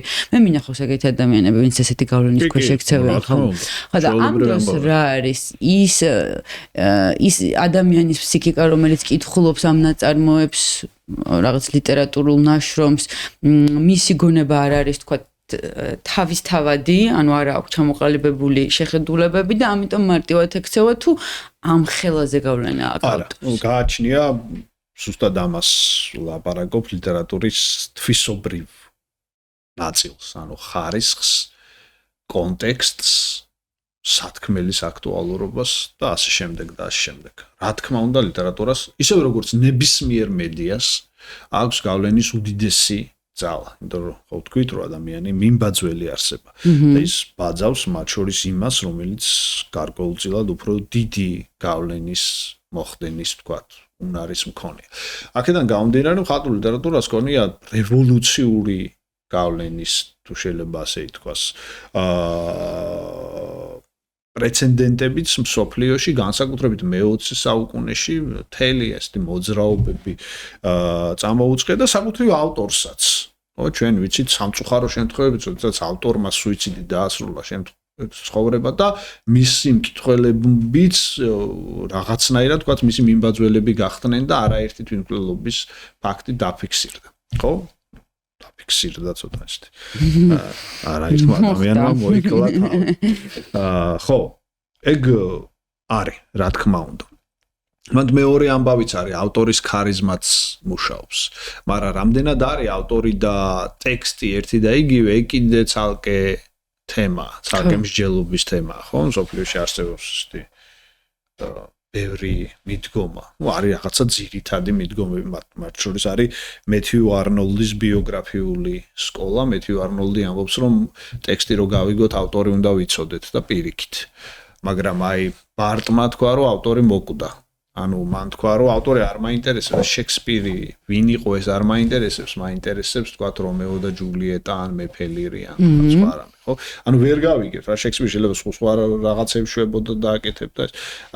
არ ვიცი, ხო? ორივე სკოლას აქვს საკუთარი არგუმენტები ამ მიმართულებით, ხო? და ეს იმას მოვაყოლე, რომ თვითონ ავტორის მაგიაც ძალიან მნიშვნელოვანია ხოლმე. ანუ საკუთრი პერსონის და მერე რა თქმა უნდა ტექსტის. თქვენ როგორ ფიქრობთ, როგორ თვლით? რას? რომ აი მაგალითად ავტორი მოკვდა და მნიშვნელოვანია. შეიძლება ავტორი ისედაც ამ თვალსაზრისით გარკვეულწილად აღარ მნიშვნელობს, როდესაც ტექსტი არის, რა ქვია, მაგალითად ესეთი ტიპის ტექსტები, როდესაც ტექსტი არის გენიალური, მაგალითად ესეთი ტიპის ტექსტები, როგორც ჩვენ ფოლკლორიდან ვიცით, ხო? კი ვეძებთ მის ავტორს, ხო, თქვათ, ვიცით, რომ ვეფხვის და მოყმის ბალადა არ არის ერთდროს დაწერილი ტექსტი, ხო? იქ ერთი ნაწილი ყუვით არის, ანუ ერთნაირი რითმებით არის გამართული, მეორე უკვე იცვლება. ანუ ისიც ბრწყინვალეა დასაწყისი, მაგრამ ის გენიალური ნაწილი, სადაც დედა მიდის სამძიმრის სათქმელად ვეფხვის დედასთან, არის კონკრეტული ავტორის, არის ვარაუდები ვისიც, მაგრამ რომ არ იყოს და ესე წარმოიდგინეთ, უმეტესობას ხო ეს ერთი ლექსიკონია და ხალხური ოდესღაც დაწერილი. მაინც ტექსტი უფრო მნიშვნელობს ვიდრე, მაგრამ ავტორი არის ალბათ საინტერესო უფრო ცნობის მოყვარეობის აზრით, ხო? აი ეს ამან რო დაწერა, რატო დაწერა, რა შემთხვევა, მართლა ესე იყო, ეგება მისი პერსონალური გამოცდილების გამოა და შემდეგ ეს არის ცოტა უფრო მეორე სფეროს, ცნობის მოყვარეობის სფეროს ნაწილი. ტექსტის ანალიზი შეიძლება დამოუკიდებლადაც ავტორის გარეშეც. ამიტომ ამ ორი ამბიდან მაინტერესებს არნოლდის დაკვირვებებიც, მაგრამ ბარც უფრო მხრობ. ხო, თუმცა დღევანდელ დღეს არის ეგეთი ტენდენციაც ხო, რომ ავტორი ყიდის ტექსტს, ან თავისთავად ავტორი არის ვიღაც არ ვიცი ცნობილი ადამიანი, რომელიც ტექსტს ყიდის, ხო? არის ეს ტენდენციაც, რომ წიგნი არ არსებობს ბრწყალებში, მარტო ავტორი არსებობს. არის ეგეთი. ანუ წიგნი როგორ არსებობს, მაგრამ არ არის რა. ის რაც უნდა იყოს ავტორი რაღაცით ცნობილი და მე წამიკითხავს ეგეთი წიგნები, რომელიც კი, როგორ არა, ჩვეულებრივი ამბავი. ხო. ნებადართულია და კანონით არ შეჭრა. თუმცა აი თქვენ მეგეთ წიგნებში შეფასებდეთ, რომ მაღალი ღირებულების ხარისხის წიგნებია. მანდაც უყურეთ როგორ არის, მანდაც არის საცდურები. არის ხო რაღაცნაირი ხალხი და ცოტა ისეთი. აი პოპულარული თუ გახდა წიგნის არ ვარ აბსურდი. ეს კომპლექსი. და ამწუხაროდ დღესაც ქართულ წერლობაში თან მის მიმდევარ ხალხში თან კომპლექსი დაავადებული ხალხი არსებობს და ესეც არის შეება კანონით და მაგათ ბუნებრივია არსებობს უფლება. მაგრამ მეორე მხრივ რა თქმა უნდა რაღაც საცდურები არის ამ მიმართულებითაც და შეიძლება ხო, ნუ უფრო ადვილად გაიყიდოს ის რაც ზედაპირულია და ჩვეულებრივი ამბავია და სხვა ეპოქაშიც არსებობდა ეს სელექცია განსაზღვრა გარკვეულწილად, მაგრამ მაინც და მაინც ესე ხელაღებით მიდგომა რომ ვიღაცა პოპულარულია, ბევრი წიგნი იყიდება, არ იყიდება, რაღაცა და ის არ ვარ გამ, ამიტომ მარტო არ არის სწორი. წიგნი უნდა წაიკითხო. თავარი ამბავი ეს არის. არ წამიკითხავს, მაგრამ ვგმობ არის ბოლშევიკური ამბავი. ეგ ცოტა გადმომისამართ და აქეთაც ცოტა რაღაცა მოვოუქო მოდაში, მაგრამ ეგ ამბავიც მთავრდება იმედი მაქვს. საერთოდ მე მგონია რომ ლიტერატურა ჩვენს მორალურ ღირებულებებს ძალიან ეხება. მაგალითად ჩემსას ძალიან შეხებია და შემცვლია აბსოლუტურად მიდგომებიც კი შემცვლია. იმიტომ რომ აი რაღაცნაირად თქვენ როგორც აღნიშნეთ, რომ ბურძგლავს და რომ გაგატარებს და რომ ჩაგახედებს და რომ მიხვდები რომ სხვაგან იყავი. თქვენი გამოცდილება მაინტერესებს მაგასთან დაკავშირებით, როგორი მორალური ცვლილება თუ გამოუწვევია? ღირებულებების. ცირა რთული კითხვა, თანმდევი ამბავია. ანუ ყურეთ როგორ არის, შეიძლება გიკარნახოს რაღაც, მაგრამ პრაქტიკაში უნდა გამოცადო. ანუ საკუთარმა თავმა უნდა დაგიდასტუროს ეს. ხოლმე ხა წიგნიდან ამოიკითხე და მაგის მერე მორალურად გადაეწყვე. ეგ არ გამოვა, ხო? რაღაცნაირად შეიძლება წიგნმა მოგცეს გარკვეულწილად იმპულსი, ხო? იმიტომ რომ ძალიან ნაიური მიდგომა არის, რომ ჩვენ ხა წიგნს წავიკითხავთ და უკეთესები გავხდებით, ხო? ეს აბსურდია. შეიძლება წაიკითხო და გააგრძელო არის რაღაცების კეთება და ვიცით ხალხი, რომელსაც ბევრი წიგნი წაუკითხავს, იმაზე მეტი ადამიანი დაუხოცავს ეს პრობლემა მას არ ქონია. უბრალოდ რეალურად წიგნის მთავარი ნიშანი არის ის, რომ მან საინტერესო უნდა გაგხატოს, უფრო გაგიფართოოს თვალსაჩინო. ამ გაფართოებულ თვალსაჩინოში შენ რომელი მიმართულებით გადადგამ ნაბიჯს, ეს უკიდურესად ინდივიდუალური ამბავია და შესაბამისად თქვათ ამ თვალსაზრისით მნიშვნელობს. ხო, აი მაგალითად ახლა გმახსენდება ვაჟა-ფშაველას სტუმარ მასპინძელი და გველის ჭამელი რო წავიკითხე. მაშინ მახსოვს, რომ ეს რაღაცნაირი რევოლუცია დაიწყო ჩემს გონებაში და მახსოვს, რომ ყველა ფერს, ყველა დაწეს რაღაცა წეს, რაც ჩემ გარშემო ხდებოდა, ძალიან ეჭვის თვალით ვუყურავდი და ესე მინდოდა რომ კრიტიკის თვალში გამეტარებინა და მაგ პრიზმით შემეხედა, ხო? რომ კითხვის ნიშანი დასვას. თავარი ამბავი ხო ეგ არის. შენ უნდა დაგიტოვოს კითხვი. საერთოდ ადამიანის განვითარების მთავარი პოსტულატი არის ის, რომ შენ შეგიძლია რომ დასვა კითხვის ნიშანი. სამყაროს მიმართ, საკუთარი თავის მიმართ, ხო? ამის მიხედვით ვითარდები. შენ თუ წერტილი დასვი ან ძახილის ნიშანი დასვი, სხვა რაღაცა დასვი. დამთავრებული ამბავი არა. ვერ განვითარდები. ხო. თქვენი აზრით, რა პასუხისმგებლობა აქვს ლიტერატურას სოციალური ან თუნდაც პოლიტიკური საკითხებისადმი? გააჩნია კონტექსტებს. მე-19 საუკუნის ქართული ლიტერატურა იყო უკიდურესად სოციალური, უკიდურესად პოლიტიკური. და ამას ჰქონდა მიზეზები, ხო? და იქ ფრაზებიც არსებობდა, ხო? ღმერთთან მისთვის ვლაპარაკობ, რომ წარვუძღვე წინა ერს, ხო? ანუ ენა გაქვს ლიტერატურული, მიზანი გაქვს სოციალურ, პოლიტიკურ, პატრიოტული. ჩვეულებრივ ვაჟა-ფშაველას აქვს შესანიშნავად ეს ფორმულირებული თავისთან, ხო? ეს შედარებით ნაკლებად ცნობილი არის ამ წინა ფრაზასთან შედარებით. ამაყოფ იმით, რომ ცას ციურად და მიწას მიწად მივეთავას, ხო? ორივეგან შეგიძლია, ხო? ხან მიწისა ვარ, ხან ცისა, კიდე სხვა ავტორი. ანუ ყველას ეს ლოზუნგები ქონდა. და სწორიც იყო ეს მაშინ. იმიტომ რომ გჭირდებოდა. მთავარი ძალა ლიტერატურის იყო რეალურად ის, რომ მას მხატვრული ფორმების მეშვეობით შეეძლო გავლენის ქონა საზოგადოებაში. ეს იმემკვიდრევა საბჭოთა კავშირმა სხვა შორის.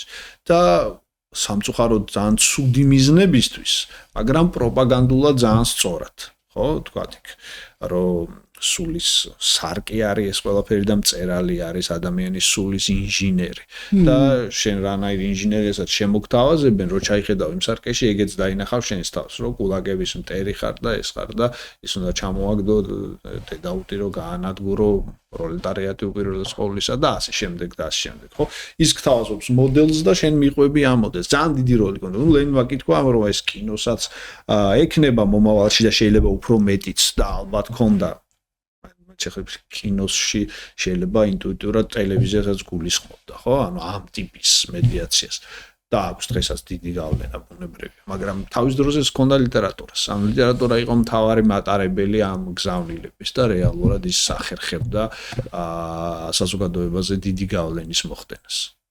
აქ შემთხვევაში შეიძლება თავისუფალი იყოს ლიტერატურა? ლიტერატურას თავისუფლების გააზრებას გააჩნია. ლიტერატურა დროისგან თავისუფალი ვერ იქნება. და კონტექსტებისგან, ხო, რაღაცით დავალებულია დროისგან, ავტორი ცხოვრობს იმ დროში. მაგრამ თუ მაინდა-მაინც გულისხმობს მკვეთრ კონიუნქტურას, რა თქმა უნდა, ის აზარალებს ლიტერატურას და აქ ავტორმა უნდა მოახერხოს ბეწვის ხიდზე გავლა. და აი საბჭოთა კავშირის რეალობაში მკვეთრზე მეტი კონიუნქტურა იყო, ხო, იძულება უბრალოდ ადამიანებისა, რომ რაღაცები გეწერათ პირდაპირ. და მაგ შემთხვევაში ცალსახად ვერ იქნებოდა თავი. რა თქმა უნდა, საბჭოთა კავშირის განსაკუთრებით პროლეტ კულტელობის დროს შეუდა ეგეთი მოდელი საერთოდ რომ მუშებს იწვევდნენ მწერალთა კავშირში და ჯგუფურ ლექსებს და მოთხრობებს აწერინებდნენ უკვე გამოცდილ და მართლანიჭიერ ავტორებთან ერთად ხარმიდა მაინდა-მაინც ჩამოთვლა ამ სახელების გულისხმობ ავტორებს მუშების სახელები მიუხედავად რომ სრულიად შესანიშნავი პროფესია არის უბრალოდ სხვადასხვა ხო პირიქით მწერალი რო გაიწვიო ქარხანაში შეიძლება ვერ იმუშაო ის კი არ არის დამაკნინებელი უბრალოდ სხვა რაღაცა რა ეს სხვა სფერო ეს სხვა სფერო ხო და ნუ იქ რა იყო დავალება ხო რომ უნდა გეწერა ის რაც უნდა თქვათ გეწერა და რაც ასარგებლო იყო იმდროინდელი პროპაგანდისთვის. მათ შორის მაინდა-მაინც მხოლოდ რაღაცა ლენინის და სტალინის ქება კი არა კონკრეტული წამოწყებების თქვათ პროპაგანდას ხო მაგალითად TV-ს დამამწნილებელი სილოსის პროპაგანდა თქვათ მე-20 საუკუნის დასაწყისში საბჭოთა კავშირში ხო მოგეჩვენოთ შეიძლება რაღაცა შემთხვევით აღებულ სიტყვად არა აქ ეს კონკრეტული თქვათ რაღაცა ნოვაცია რეალურად დიდი პროპაგანდის ქვეშ იყო და ძალიან ბევრ ცნობილ ავტორს აქვს გრძელი ლექსები დაწერილი სილოსზე რომელიც გაზეთის წინა გვერდზე იყო გამოტანილი. ხო, ნუ კი, ეხა ჩვენ გვეღიმება, მაგრამ მაგ დროს მიზანი რა იყო? რომ ლიტერატურა უფრო ადვილად ახდენს გავლენას, ხო? როდესაც ლექსით გეუბნება რომ სილოსი გაია, ის რაღაცა ისა. შედ რაღაცა ჟღერადად გესმის, ხო? კი, თან სილოსიც ბევრ რაღაცას ერითმება და. ჩასვეს. ხო, საინტერესოა. ანუ შესაძლებელია რომ თქვა ბოროტად იყოს, აი საბჭოთა კავშირის მაგალითი დეში კარგი მაგალითია, მაგრამ აი რაღაცა კონკრეტული თემა არსებობდა საზოგადოებისთვის, აი რომელიც უნდათ რომ მაგალითად პროპაგანდის ნაწილი რა. ხო. გვაქვს მაგისი მაგალითები მსოფლიო მასშტაბით. ხო? საბჭოთა კავშირის დასაწყის სხვაგანაც. ხო. ტოტალიტარული რეჟიმებში განსაკუთრებით ლიტერატურა რა თქმა უნდა იძულებით და მწერლები რა თქმა უნდა პროპაგანდირებდნენ ისეთ თემებს, რომელიც უკიდურესად ბოროტი თქვათ მიზნებისთვის იყო გამოყენებული. მათ შორის სტილიზებული იყო ეგრეთ წოდებული ნიუსური ენაც. ანუ ჩვეულებრივი, თქვათ ლიტერატურას ამსგავსებდნენ რა, ჩვეულებრივი რაღაცა საგაზეთო სიახლეები იწერებოდა ეს დალიტერაციები და მე მახსოვს მე მაგ პერიოდის პრესასაც ვიკვლევით თავის დროზე განსაკუთრებით ლიტერატურის მიმართულებით და ჩვეულებრივი სტატიებიდან მახსოვს აი ყივის ხავლაშვილი დასაკლავი მამალივით და რაღაც ანუ ეს სპეციალურად იყო გაკეთებული რომ ესე ყივის ყავლაშვილი და რაღაცა რომ ფრაზა ყოფილიყო ალიტერაციული ყურში მოგხვედროდა ეს ეხა ჩვენთვის შეიძლება რაღაცა მსუბუქი მაგალითია, მაგრამ სინამდვილეში მე ყავლაშვილს მეორე დღეს აპატიმრებდნენ და ხრეტდნენ. ოღონდ ეს შემთხვევით მოგონი წინადადება არა, ზუსტად ეს წინადადება მაქვს საკითხული ამგვარით. ხო და ნუ შესაბამისად კი შეიძლება რომ უკიდურესად ბოროტი მიზნებისთვის იყოს გამოყენებული. მაგ შემთხვევაში მკითხველი დაცული როგორ შეიძლება რომ იყოს თუ არ არის, თუ ვერ არის. შემთხვევაში ადამიანმა ინდივიდუალურად უნდა განსაზღვროს ეგ ამბავი. ლიტერატურა და სიტყვა რო ადამიანის ტვინის გამორიცხვისთვის შეიძლება სიტყვა განსაკუთრებით ლიტერატურის ფორმითაც გამოიყენო უკვე ნახსენები ორუელის ტექსტში ჩანს ხო ფიქრებში შეგიძლია რომ შეაღწიო და ფიქრების შეცვლის სამინისტროც გამოიგონო და რა ვიცი ბევრი მეთოდია სიტყვა არის ადამიანის სიტყვამ განსაზღვრა სიტყვა ძალიან ბანალური ტრუიზმი რო გამოვიყენოთ, თუმცა ზუსტი სიტყვა კლავს და სიტყვა გვაცოცხლებს. კრიტიკული აზროვნება და ლიტერატურა. საკუთრებული ლიტერატურის კრიტიკას გულისხმობთ თუ ზოგადად კრიტიკულ აზროვნებას ძალიან უწყობს ხელს. იმიტომ რომ უყურეთ როგორ არის მე უკვე ვახსენე, რომ ლიტერატურა არის აქამდე არსებულ გამოცდილებათა ჯამი, ხო? წარმოიდგინეთ, რამდენი გამოცდილების ერთმანეთთან შედარება შეგიძლია. დაწყებული უკვე მოხმობილი შუმერული ტექსტებიდან, ანტიკური ეპოქიდან, ჰინდუისტები, ჩინური, ძალიან დიდი და სერიოზული ფილოსოფია და არა მხოლოდ ფილოსოფია, აი ფილოსოფიაც ლიტერატურულად იწერებოდა მაშინ და საბოლოო ჯამში ბუნებრივია აი ეს უდიდესი განვითარება თავისი რენესანსით და ასე შემდეგ და ასე შემდეგ, ხო, მე უკვე მთელი იმ მიმდინარეობით, რომელიც მე-18 და მე-19 მე-20 საუკუნეში და აქ ძალიან სწრაფად ძალიან ბევრი მიმდინარეობა არსებობდა ლიტერატურაში და ეს მიმდინარეობები სხვადასხვანაირად ხატავდნენ ადამიანებს, სხვადასხვა ტიპის ადამიანებს ხატავდნენ. რა თქმა უნდა, კარგა და საფუძველი უკვე ვახსენეთ, რომ არ იცვლება, მაგრამ რეალურად მიდგომები განსხვავებულია და შენ შეგიძლია რომ კრიტიკულად გაანალიზო საკუთარი რაობა ამ ქვეყანაში, ამ სამყაროში და რაღაცნაირად თქვათ განსაზღვრო შენი ბედი, ხო? აი ნიკოლოზ ბარათაშვილი ვახსენეთ, ნიკოლოზ ბარათაშვილის აქვს ფანტასტიკური ფორმულები, ხო, მათ შორის ისეთი რაღაცები საპირწონეთ, რაც როგორც წესი უდიდესი გავლენის მომხდენად ითვლება, ხო, მაგალითად ეკლესიასტეს ძალიან ცნობილი ჰიმნი ამაოებაზე, ხო, რომ ყველაფერი ამაო არ ეხა, ნაცავი წარვალს, ნაცავი მომზე ამოდის, რაც იყო ჩავიდა იგივე ხდება და შესაბამისად ყოველივე ამაოა, ხო? და უდიდესი კითხვის ნიშანი ისმევა, რომ რამდენად უნდა ვთქვათ ჩვენ საერთოდ მოქმედებდეთ. ნიკოლოზ ბარათაშვილი გვეუბნება, რომ მაგრამ რადგანაც კაცნი სქესი არ იგულისხმება, რა თქმა უნდა. კაცნი ქვიან შვილნი სოფლისა, უნდა კიდევაც გვესმას მშობლის. გვესმას მშობლის აქ არის მშობელს ყველაფერი დაუჭი. გეუბნება, რომ შენ უნდა გაიმეორო ადამიანად ყოფნის მისტერია. ანუ დაიბადე რა, იძულება გაქვს სიცოცხლის. რამე ესეთი დამამშვიდებელი ყალბი კოუჩური სიტყვები კი არ არის, რომ რაღაცა ესკენი. უბრალოდ გეუბნება, რომ მაგრამ რადგანაც გაცნი ქვია, ეგ არის. დაიბადე. ამიტომ უნდა იცხოვრო, ხო? შესაბამისად მოქალაქე უნდა იყო. თუ შენ რაღაცა სხვა საირჩევეზე შენი არჩევანია და არანაირად დამაკნინებელია სანიასი გახდები თუ იოგი და რაღაცა და მოწყდები ცხოვრებას და ნირვანაში წახო. მაგრამ დიდწილად ადამიანთა უმრავლესობა უნდა ცხოვრობდეს მოქალაქეობით, ხო? და შესაბამისად ამ სოფლის ვალი უნდა გადაიხადოს. საინტერესოა, თუ კრიტიკული აზრო, ანუ თქვენ თვლით, რომ უწყობს ხელს აყალიბებს კრიტიკულ აზროვნებას. რა თქმა უნდა, განუსაზღვრელად მნიშვნელოვანი არის ამ თვალსაზრისით მხატვრული ლიტერატურა, იმიტომ რომ რეალურად მეტიც თუ რამე აყალიბებს კრიტიკულ აზროვნებას, მათ შორის ეს არის მხატვრული ლიტერატურა. კი ბატონო, კიდევ მინდა აი ბურძგულზე ვილაპარაკოს. ბურძგულზე წევანდრე თქვენ ახსენეთ. მე უკვე უცებ ვიფიქრე, რომ ვიღაც ავტორის გვარი იყო ეგად. მე მახსოვს, არ მახსოვს რამდენი წლის ვიყავი, დავიკითხე მიხეილ ჯავახიშვილის კურდღელი. არანაირი კავშირში არ იყო ის ყველაფერი აღწერილი ჩემთან, იმიტომ რომ ის არ მქონდა მე გავლილი საკუთარ თავზე და ცხოვრებაზე, მაგრამ მახსოვს, ალბათ 15 წლის ვიქნებოდი. უბრალოდ ვიპოვე წიგნი სახლში, საზაფხულო სახლში. სტუმრები იყვნენ ძალიან ბევრი გარეთ, არ მინდოდა მათთან ყოფნა, შემოვიდე და დავიკითხე ეს ისტორია, ამ ტექსტს სპეციალ არც არ არის მოუწია და მე მახსოვს, რომ აი 9 საათი ვქვითინებდი, ვერ ვჩერდებოდი, მოვრჩენ მალევე დავიკითხე იმ საღამოს. ეს ერთ-ერთი მთავარი ძალაა ლიტერატურის. აი ეს ემოციას რა იწვევს მიუხედავად იმისა, რომ მე არანაირი წინაპირობა არ მქონდა იმ განცდების, რაც წიგნში იყო აღწერილი. შეიძლება მათ შორის ეგეც არის მიზეზი, რომ ამ აცდენილმა, მაგრამ სრულიად დრამატულმა ამბავმა და მე ახსოვს ეს ტექსტი ბუნებრივია, ესევე როგორც ჯავახიშვილის სხვა მოთხრობებიც, რომელიც ფანტასტიკურია, ჩემი აზრით და ერთ-ერთი დიდი და მნიშვნელოვანი ავტორი არის ჩვენს წერლობაში, მით უმეტეს რომ პროზას მაინც გარკვეულწილად საბოლოო ჯამში პოეზიასთან შედარებით ჩვენს ქვეყანაში ჩამორჩენა აქვს.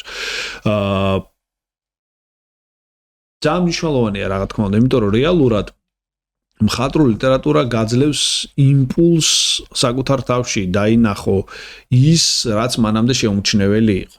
უფრო სწორედ საერთოდ ადამიანში დაინახა რა აუცილებელი საკუთარ თავში, ზოგადად ადამიანში. შეამჩნიო და სხვისი დარდით იდარდო, თუნდაც ეგ 9 საათი, ხო? ანუ ის კი ავტორზე ამბობს, მაგრამ ეს შეიძლება უკვე მკითხველზეც ითქვას, როგორც ბესიკ ხარანაული ამბობს, ერთი ცრემლით მეტი იყო სხვაზე. ამ წიგნის საკითხვის მერე. შეიძლება ერთი ღიმილით არის არსებითი მნიშვნელობა არ აქვს. ამიტომაც კი ლიტერატურას ეგ ძალა აქვს.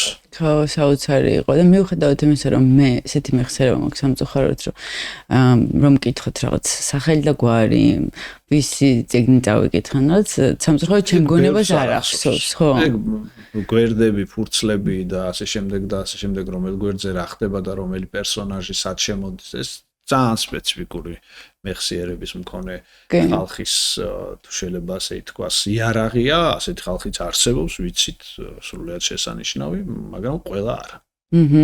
და არ აკნინებს იმ ყველას ეს. ხო, არა, მე შემიძლია მოგიყვეთ ემოცია თავიდან ბოლომდე ყველაფერს ზედმიწევნით. მოგიყვებით, თუმცა იქ ვისნი იყო, რა ერქვა, სად წავიდა, სად მოვიდა, ეს ყველაფერი არ მახსოვს. თქვენ წერალი ხართ. მე მაინტერესებს პოეტი ალბათ უფრო ძლიერი ჯერჯერობით, მაგრამ მალე ალბათ გავათანაბრე. შვენიერი. აი რა არის ეს რა გაღებინებთ კალამი იქნება, არ ვიცი, საბეჭდი მოწყობილობა, კომპიუტერი, თუ აი რა გიბიძგებთ თქვენ თქვით თავში, როდესაც ვიწყებდით, რომ რაღაცა ტკივილი, რაღაცა ემოცია, ხო? არსებობს, მაგრამ იმპულსი არსებობს ყველა ადამიანში. მოდი ერთ წუთით ნიჭი გვერდით გადავდეთ. უბრალოდ ზოგიერთ ადამიანში არსებობს სურვილი, რომ ეს იმპულსი გახდეს სხვისიც. და ეს არ არის უმნიშვნელო სურვილი. აკაკი ბაქრაძეს აქვს ძალიან ზუსტი ფრაზა, რომ ყველა ვინც კალამი, ნუ დღეს შეიძლება კლავიატურა მოიმარჯვა ხელში, იგულისხმა მკითხველი. ანუ ეს ჩემთვის წერდა რაღაცა, მაინც დროებითი ამბავია. საბოლოოდ დღიურის ავტორსაც აქვს განზრახულობა, რომ მან თავისი ნაწერი ოდესღაც სადღაც მასკნაც რა ქვია ვიღაცას წააგეთქო ძალიან ცნობილი აქტია, ხო? პრორაპაელიტებში, როდესაც ლისიდალი გარდა ეს ცნობილი მუზა მათი და ერთ-ერთმა ძალიან ცნობილმა წარმომადგენელმა პრორაპაელიტების თავისი გამოუქვეყნებელი ტექსტები შეყოლმა დამარხა მასთან ერთად. და ერთ წელიწადში ამოთხარა და გამოაქვეყნა. იმდენად დიდია ვნება იმისა, რომ შენ რო რაღაცა დაწერეს, სხვას გაუზიარო. რატო არის მაგას მინდა? არ ვიცი, ადამიანებთან არსება აღიარების, გაზიარების და ასე შემდეგ. ანუ აი თქვენ შემთხვევაში როგორ ორივე ყველაფერი მუშაობს. და რა გინდათ რომ იმ თქვენს მკითხველს გააზიარებინოთ? გავლენა. რა თქმა უნდა, გარდაუვალეს ქვეცნობიერი სურვილია, მაგრამ ვინც და შეიძლება ცნობიერის, მაგრამ ვინც ამას უარყოფს, არ არის მართალი. შენ გინდა რომ ვიღაცას დაბურძგლოს, ვიღაცამ შეგაქოს, ვიღაცას მოეწო, ვიღაცა შენი ფიქრის თანაზიარე იყოს, ხათო ყალბად თუ ვილაპარაკებ და ვიტყვით რომ სულ ერთია და არ ვიქნებით მართალი, ეგრე არავინ არ არის. მაგრამ პირველ რიგში იმპულსი მაინც შინაგანია, რომელმაც ანუ აი მეც შემოინტერესებს ერთხელ ჩემს ბაბუს ვკითხე ის მღეროდა და ძალიან საოცრად პირველად აი ადამიანს რა მომღერა თქო რა და რა მომღეროდა ბაბუ ტკივილიო ესე მითხრა ხო? გითხარით, ტკივილი, შიში, დაძლევა. ანუ უარყოფითი ემოციის კათარზისი, უამრავი ტერმინი არსებობს კითხველსაც, მაყურებელსაც, ხო ჩვენ ხო ვიცით კათარსისის ფენომენი, ხო, ანტიკურ ეპოქაში, რომ შენ რაღაცა დარდით მიდიხარ სპექტაკლზე და იქიდან უნდა გამოხვიდე ამ დარდისგან გათავისუფლებული. რამე წამალს კი არ გასმევენ იქ. ხო, ეს ერთგვარი ფსიქოთერაპიაა, მაშინდელი, ხო, სხვის ამბებს უყურებ, განიცდი, ადიხარ უმაღლეს საფეხურზე და დაცლილი გამოდიხარ შენი ამბისგანაც თავისუფალი. ხო, ანუ კითხველზე მოქმედებს ასე და ავტორზეც რა თქმა უნდა იმოქმედ. ნუ ავტორის შემთხვევაში ფროიდის ტერმინი არის სუბლიმაცია, რომელიც ასევე ძალიან მნიშვნელოვანია. ნუ სუბლიმაცია არ არის მაინდამაინც ერთი მიმართულებით ჩვენთან. ბევრი რაღაცისგან სუბლიმირება შეიძლება. განუ ტკივილისგან იშვება. ხო, ბევრი ნებისგანაც, ტკივილისგანაც და შემდეგ. ძალიან საინტერესოა და თქვენი აზრით როგორც ახსენეთ, მაინც ვიკითხავ ერთხელ, ყველა შეუძლია იყოს მწერალი. არა, ყველას როგორ შეუძლია, ყველას არ შეუძლია, ყველა შეუძლია რომ დაწეროს. და ვიღაცას რაღაც გაამდოს და სხვა შორის ყველა ნაწერი შეიძლება იყოს საინტერესო. შეიძლება ეს არ იყოს მხატვრული ლიტერატურა, მაგრამ საერთოდ ფროიდი რახან ვახსენეთ, ხო? ფროიდი ნუ გარდა თქვათ ოიდიპოსისა და 1-2 სხვა ტექსტისა დიდწილად საკუთარი ფსიქოანალიზის გაასამტკიცებლად ირჩევდა ისეთ ავტორებს, რომელთა ლიტერატურაც არ იყო მაღალი ხარისხის. და ფიქრობდა, რომ მან უფრო ადვილად ხედავს, აი ყველანაირი შებურვის, ყველანაირი მეტაფორულობის, ყველანაირი თქვათ რიზომულობის რაღაცების გარეშე ადამიანს უფრო შიშველს, უფრო ზუსტს და ასე შემდეგ და ასე შემდეგ. იმიტომ ეგ არ არის დანაშაული, თუ დაწერა უნდა ყველამ შეიძლება დაწეროს და ყველას ნაწერში შეიძლება რაღაც ნახო. თუმცა არ ჩავთვლით რაღაც მაღალ ხელოვნებად. არა, ხო, ეგ უკვე სხვა სტანდარტია, რა თქმა უნდა, მაგრამ გამოხატვის ფორმა შეიძლება ადამიანისთვის ეს იქცეს. ისე როგორც ხატვა. ხო, ჩვენ ვიცით, რომ ადამიანების მნიშვნელოვანი ნაწილი, რომელიც არტ თერაპიებში მონაწილეობს, საერთოდ არ არის მხატვარი, არტს განზრახულობა აქვს ამის, რომ მხატვარი გახდეს, ხო? უბრალოდ გამოხატვის ამ ფორმით ის რაღაცისგან თავისუფლდება. ხო, და ვიცით, რომ ეს ხატვის თერაპია ერთ-ერთი წამყვანი მიმართულებაა. მე მომიხდა ამ სფეროს შესწავლა ისედაც ჩემი მენტალური გამოცდილებებიდან გამომდინარე და მე უკვე რაღაც თვალსაზრისით ჩართულობაც მაქვს ამ ყველაფერში და ვიცი რომ ამას დიდი გავლენა აქვს შემოქმედებით თერაპიას. მაინტერესებს საქართველოს ლიტერატურული აი რა გზა გაიარა საქართველოს ლიტერატურაში და ასევე მაინტერესებს მომავალიც. ესე იგი, საქართველოს ქართულ ლიტერატურას აქვს ერთი სრულიად შესანიშნავი შეიძლება ასე თქვა, სპეციფიკური მახასიათებელი. ეს არის ერთი დიდი ენობრივი მთლიანობა.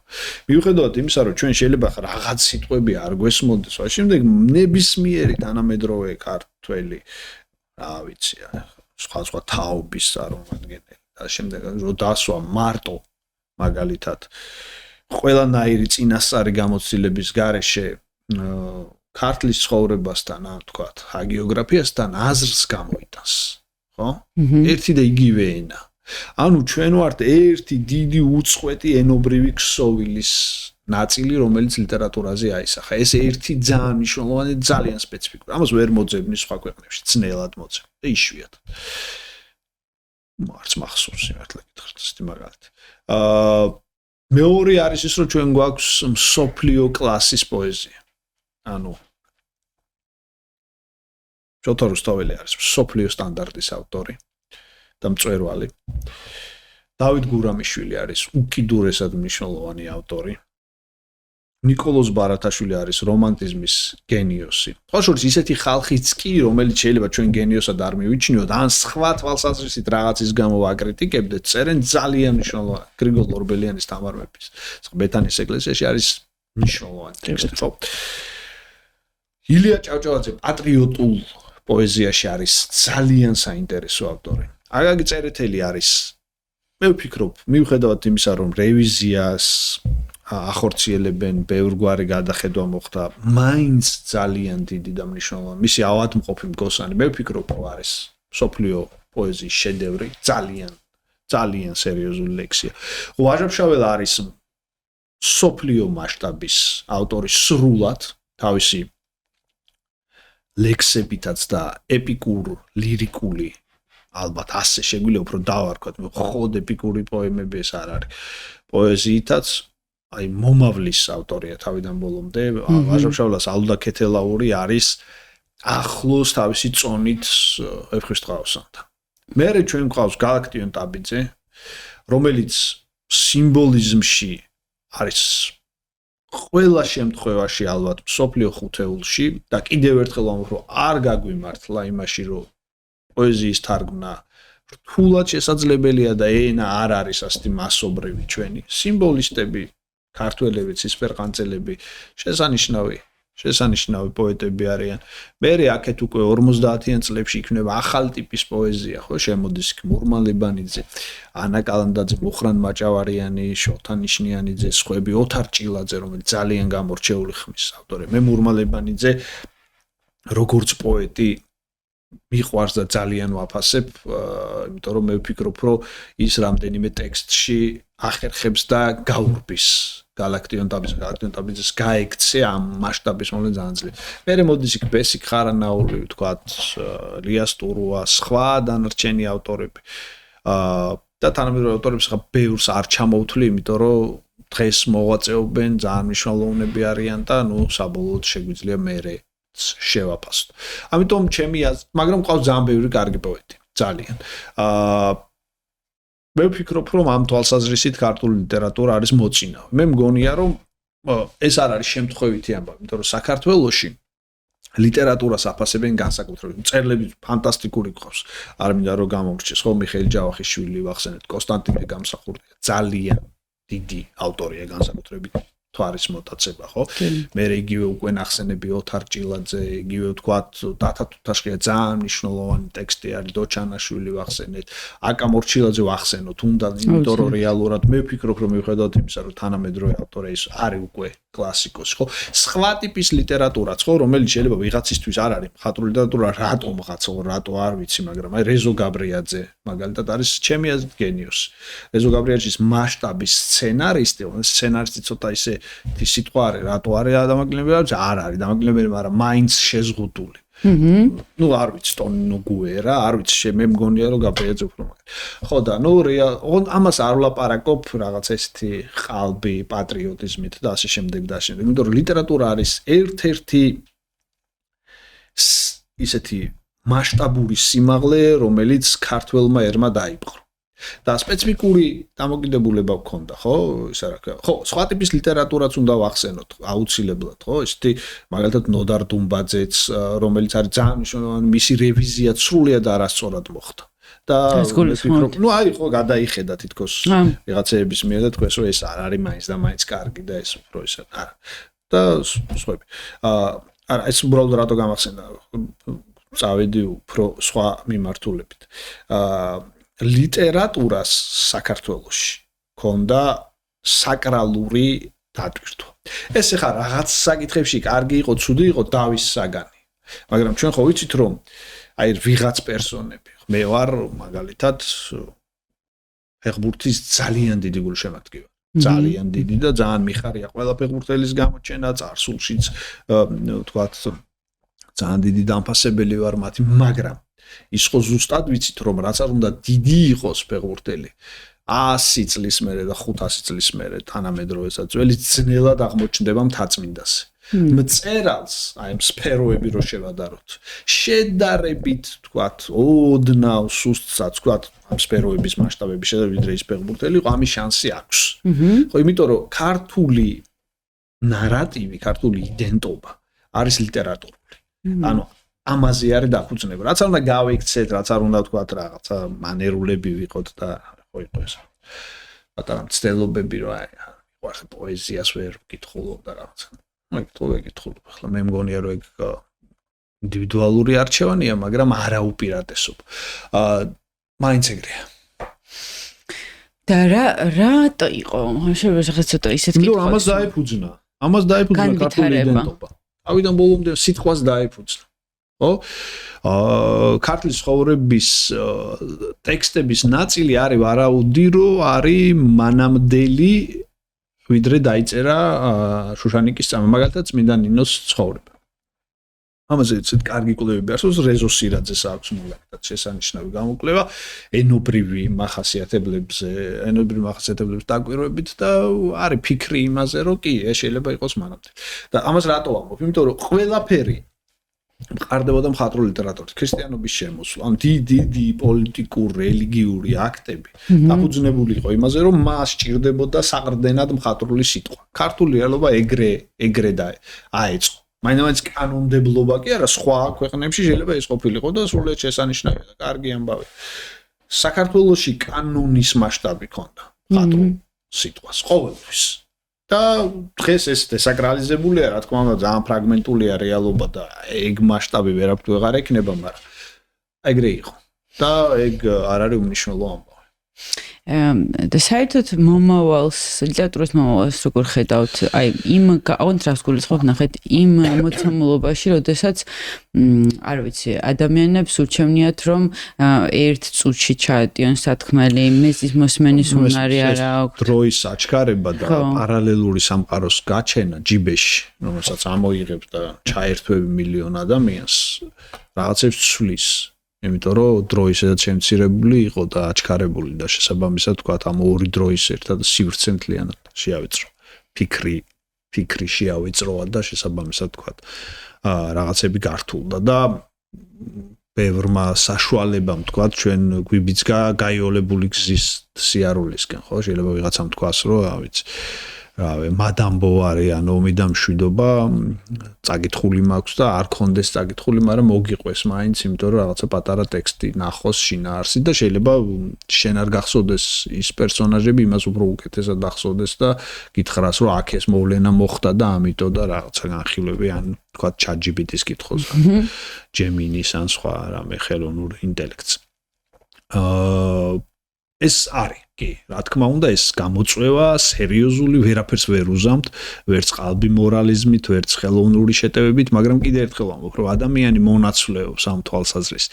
მე მგონია, რომ ისევ დაუდგება ესთეტიკური შიმშილი, ისევ მიადგება სიღრმეებს, ისევ მოუნდება ჩაყვინთვა და ისევ მოუნდება უფრო ღრმა არსებად ყოფნა მომავალში. კიდე თქვენი აზრი მაინტერესებს აუდიო წიგნებზე. ხო, ესეც აქ არაფერი ტრაგიკული არ არის. თავიდან ლიტერატურა იყო აუჩი. ხო. ანუ აბსოლუტური გადასცემდნენ ერთმანეთს, ხო? სახალხო მთქმელები და კი, დღევანდელი აუდიო ლიტერატურა განსხვავდება იმიტომ, რომ ის არის ფიქსირებული და ტექსტს კითხულობს, რომელიც არ იცვლება და მაშინ იცვლებოდა, იმიტომ რომ სეპირად წარმოუდგენელია, ხო? ზუსტად ერთმა დაიმახსოვროს მეორის ყველანაირი თქვათ ცვლილებების და მე ინტერპოლაციები იწყებოდა და შემდეგ და შემდეგ. მაგრამ საბოლოო ჯამში ეს ფორმა ლეკვი ლომისა სწორია თუ იყოს თუნდაც სხვადია დაბეჭდილ წიგნშიც ელექტრონულშიც და სეპირადაც ერთ და იგივე შინაარსს გამოხატავს არჩევანის ამბავი. თუმცა აი რაღაცნაირად მე მგონია რომ უკვე რაღაც ვიღაც ხმა გიკითხავს თავისი ინტონაციით. კი, ხელოვნური ინტელექტიც კითხულობს. რაღაცნაირად შენ წარმოადგენს უკვე აყალიბებს აღქმას იმ ტექსტთან დაკავშირებით. კი ბატონო, ეთანხმებით ესეთი ყავარჯენია ამ შემთხვევაში ლიტერატურისთვის ეგ და შეიძლება დათურ სამსახურსაც წევდეს, მაგრამ ნუ არჩევანის ამბავია რა. უსმეს. არის ადამიანები, რომელთაც მხოლოდ ამის გაკეთება შეუძლიათ. ხო და ნუ ეს ჩვეულებრივი ამბავია და პირიქით მისასალმებელია რომ ესეთი წიგნები ამ თვალსაზრისით გადადის აუდიო მატარებლებს. ხო, იმიტომ რომ მე მყავს მეგობრები, რომლებიც მეუბნებიან რომ რაღაც ერთ კვირაში წავიკითხე 3 წიგნი და რო გითხები წაიკითხე? მოусმინე. ხო. არა, საერთოდ არ წაკითხოს რა თქმა უნდა რო ჯობს, ხო? ხო, თავარი არის რომ ისეთი ემოციური იყოს რომ რული საჭე. ერთი კითხვა მიტრიალებს თავში და მე ბოლოსკენ უკვე გავიდეთ. აუცილებლად ნუ კითხოთ არ მინდა რომ დამშვიდე. პირველად ვარ ამ სიგრძე გადაცემაში მინდა გითხრა. გეტყავათ რომ უკვე ვერ არა, შესანიშნავია ლაპარაკობ ყველანაირი შეზღუდვის და საძეთქერის გარეშე. აი როდის იბადება გენიალური ნაწარმოები? ბევრი რაღაც არის აუცილებელი. აი ერთ ბარემ ჩავამატებ მაპატიად გაწყვეტინებს. აი რაღაცნაირად ხანდახან მგონია ხომ არა მე პირადად თუ გიждები ვაჟებ შაველაზე. არ ვიცი რატო, მაგრამ აი გიждები. არა, სამართლიანად. ხო, სამართლიანად ალბათ მე რაღაც განსაკუთრებულ შეიძლება, იმიტომ რომ მეც მთიული ვარ და მაგრამ შეიძლება და რომ ვაჟებ შაველას ნაირი მოაზროვნე იმ დროს ზუსტად იმ ეპოქაში ბევრი ყოფილიყო უბრალოდ ვაჟა გამოჩნდა თუ აი ეს გენიალურობა როგორ იბადება ხომ რაღაცეები ყოველთვის შეიძლებოდა და არის ალბათ ძალიან ბევრი ტალანტი დაკარგული სხვა მიზეზის გამო შეიძლება თვითონ ვერ განვითარდა შეიძლება დაწერა და დაიკარგა და ასე შემდეგ და ასე შემდეგ ეს ჩვეულებრივი ამბავი მაგრამ რაღაც კანონზომიერებებიც არსებობს ეს კანონზომიერები უნდა გულისხმობდეს ამბავთა ერთობლიობას. პირველი ეს არის ნიჭი ძამიკო ნიჭი galaktionმა ბრძანა ეს წესი. ვერც ერთ შემთხვევაში ნიჭი შრომის განვითარების ცოდნის გარეშე ვერაფერს ვერ განახორციელებს. წარმოუყვილი. ეგ არის მითი, ეს ცნობილი ანეკდოტი ჩუქჩაზე რომელიც მე ჩვენთანაც გამოიყენა ერთმა მწერალმა რომ მე წერალი ვარ მკითხველი კი არ ვარო მეკითხებიო ეს თუ გაგწაკითხული უნდა კონდეს და ვაჟამშავლას კონდა ბევრი წიგნი წაკითხული ყუილია ეგ რო აი ამ კაცმა ეს კაცი ერთ დღეს წამოდგა და ასე თავისით რაღაცები რა თქმა უნდა ბაზისი ის იყო რაც ვთქვი უდიდესი ნიჭიერება მაგრამ მას კონდა დიდი ცოდნა ყოველ შემთხვევაში იმ შესაძლებლობების ფარგლებში რაც იმ დროში იქ იყო მოსახერხებელი მან მიიღო დიდი ცოდნა ხალხური ლიტერატურისგანაც და მსოფლიო ლიტერატურის ფილოსოფიისგანაც და ყველაფრიდან რისი შესრულვაც მას შეეძლო. აი ამ ორი რაღაცის თანხლების მერე ბუნებრივია ჩვენ გვჭირდება პოზიციონირება, რომელსაც დრო და შემთხვევაში ეკლესიასთან არის აბსოლუტურად ზუსტი, რომ არც მეფეთა ნებაზია ომი, არც ბრძენთა ნებაზია სიკველი და ამ შემდეგ არამედ დრო და შემთხვევა განსაზღვრავს ყველაფერს. ილია ჭავჭავაძე იქ პეტერბურგში ქალბატონთან რო არ მისულიყო სტუმრად და რო არ მიეცათ ბარათაშვილის რვეული, მიუხედავად იმისა, რომ მისი პოეზიის მცოდნე სხვა ხალხიც არსებობდა და ეს რვეულები შეიძლება სხვაგანაც იდო, ბარათაშვილი დაიკარგებოდა. ანუ რაღაც შემთხვევა ეს ყველაფერი განაპირობა. დღეს ნაკლები შანსია მგვარი დაკარგვების, მაგრამ შემთხვევითობები და რაღაც გამართლებები ასევე ძალიან მნიშვნელოვანია. იმიტომ რომ რა ვიცი შეიძლება კი ალბათ ბრიტანეთში თეორიულად არსებობდა ორი როულინგიც, მაგრამ ერთმა როულინგმა იპოვა სწორი გზა, სწორი პროდიუსერები, სწორი მიმართულება და შეიქმნა ის რაც შეიქმნა. სხვას რომელსაც შეიძლება თანაბარი ნიჭი ჰქონდა, აქ არ გაუმართლა. ამ ძალიან დიდი ჯაჭვია ამ ამბების. გასაგებია. მე მინდა რომ ახლა ბოლოს თვის უკვე წინა სტუმრის კითხვას გკითხავთ. მე გითხარით როგორი რუბრიკა გვაქვს. როგორ ხედავთ მეცნიერების მომავალ საქართველოში? ჩვენი წინა სტუმარი იყო გიორგი ბიძინაშვილი, არქეოლოგი. და ესეთი კითხვა დაგვიტყვა. კი ბატონო. ესე იგი ლიტერატურა გულისხმობს კანონზომიერებებს, ხო? მათ შორის კანონზომიერებები გულისხმობს იმასაც, რომ ვეფხისტყაოსანი შეიქმნა ოქროს ხანაში. ანუ რაღაც ბევრგვარი წინაპირობა მას ჰქონდა, რომ იმ ადამიანს ჰქონდა კარგი ცოდნა, კარგი განათლება და პირობა. მაგრამ ლიტერატურა შეიძლება ეფუძნებოდეს გამონაკლისებსაც, ხო? ანუ მაგალითად ვაჟა-ფშაველა არ იყო, თქვათ, არისტოკრატიული გვარის წარმომადგენელი, ხო, იმ ეპოქაში რაღაცას ნიშნავდა. მაგალითად ნიშნავდა იმას, რომ მას ვერ ექნებოდა ისეთივე სოციალური სტარტი, როგორც სხვა მეორე ადამიანს, მაგრამ მან მოახერხა. შექმნილა დიდი ტექსტები არაგანვითარებულ მოცემულობებში, ხო, მაგალითად იგივე მაგიური რეალიზმი დიდი წილად ასე მიიღო, იმიტომ რომ ამბობენ, რომ პროზა უნდა შეიქმნას განვითარებულ ურბანულ გარემოში და ამტკიცა ლიტერატურა, რომ შეიძლება შეიქმნას სხვაგანაც. თუმეტეს პოეზიას ამის შანსი აქვს. აი მეცნიერებას ამის შანსი აქვს ნაკლებად. იმდენად ინსტრუმენტულია.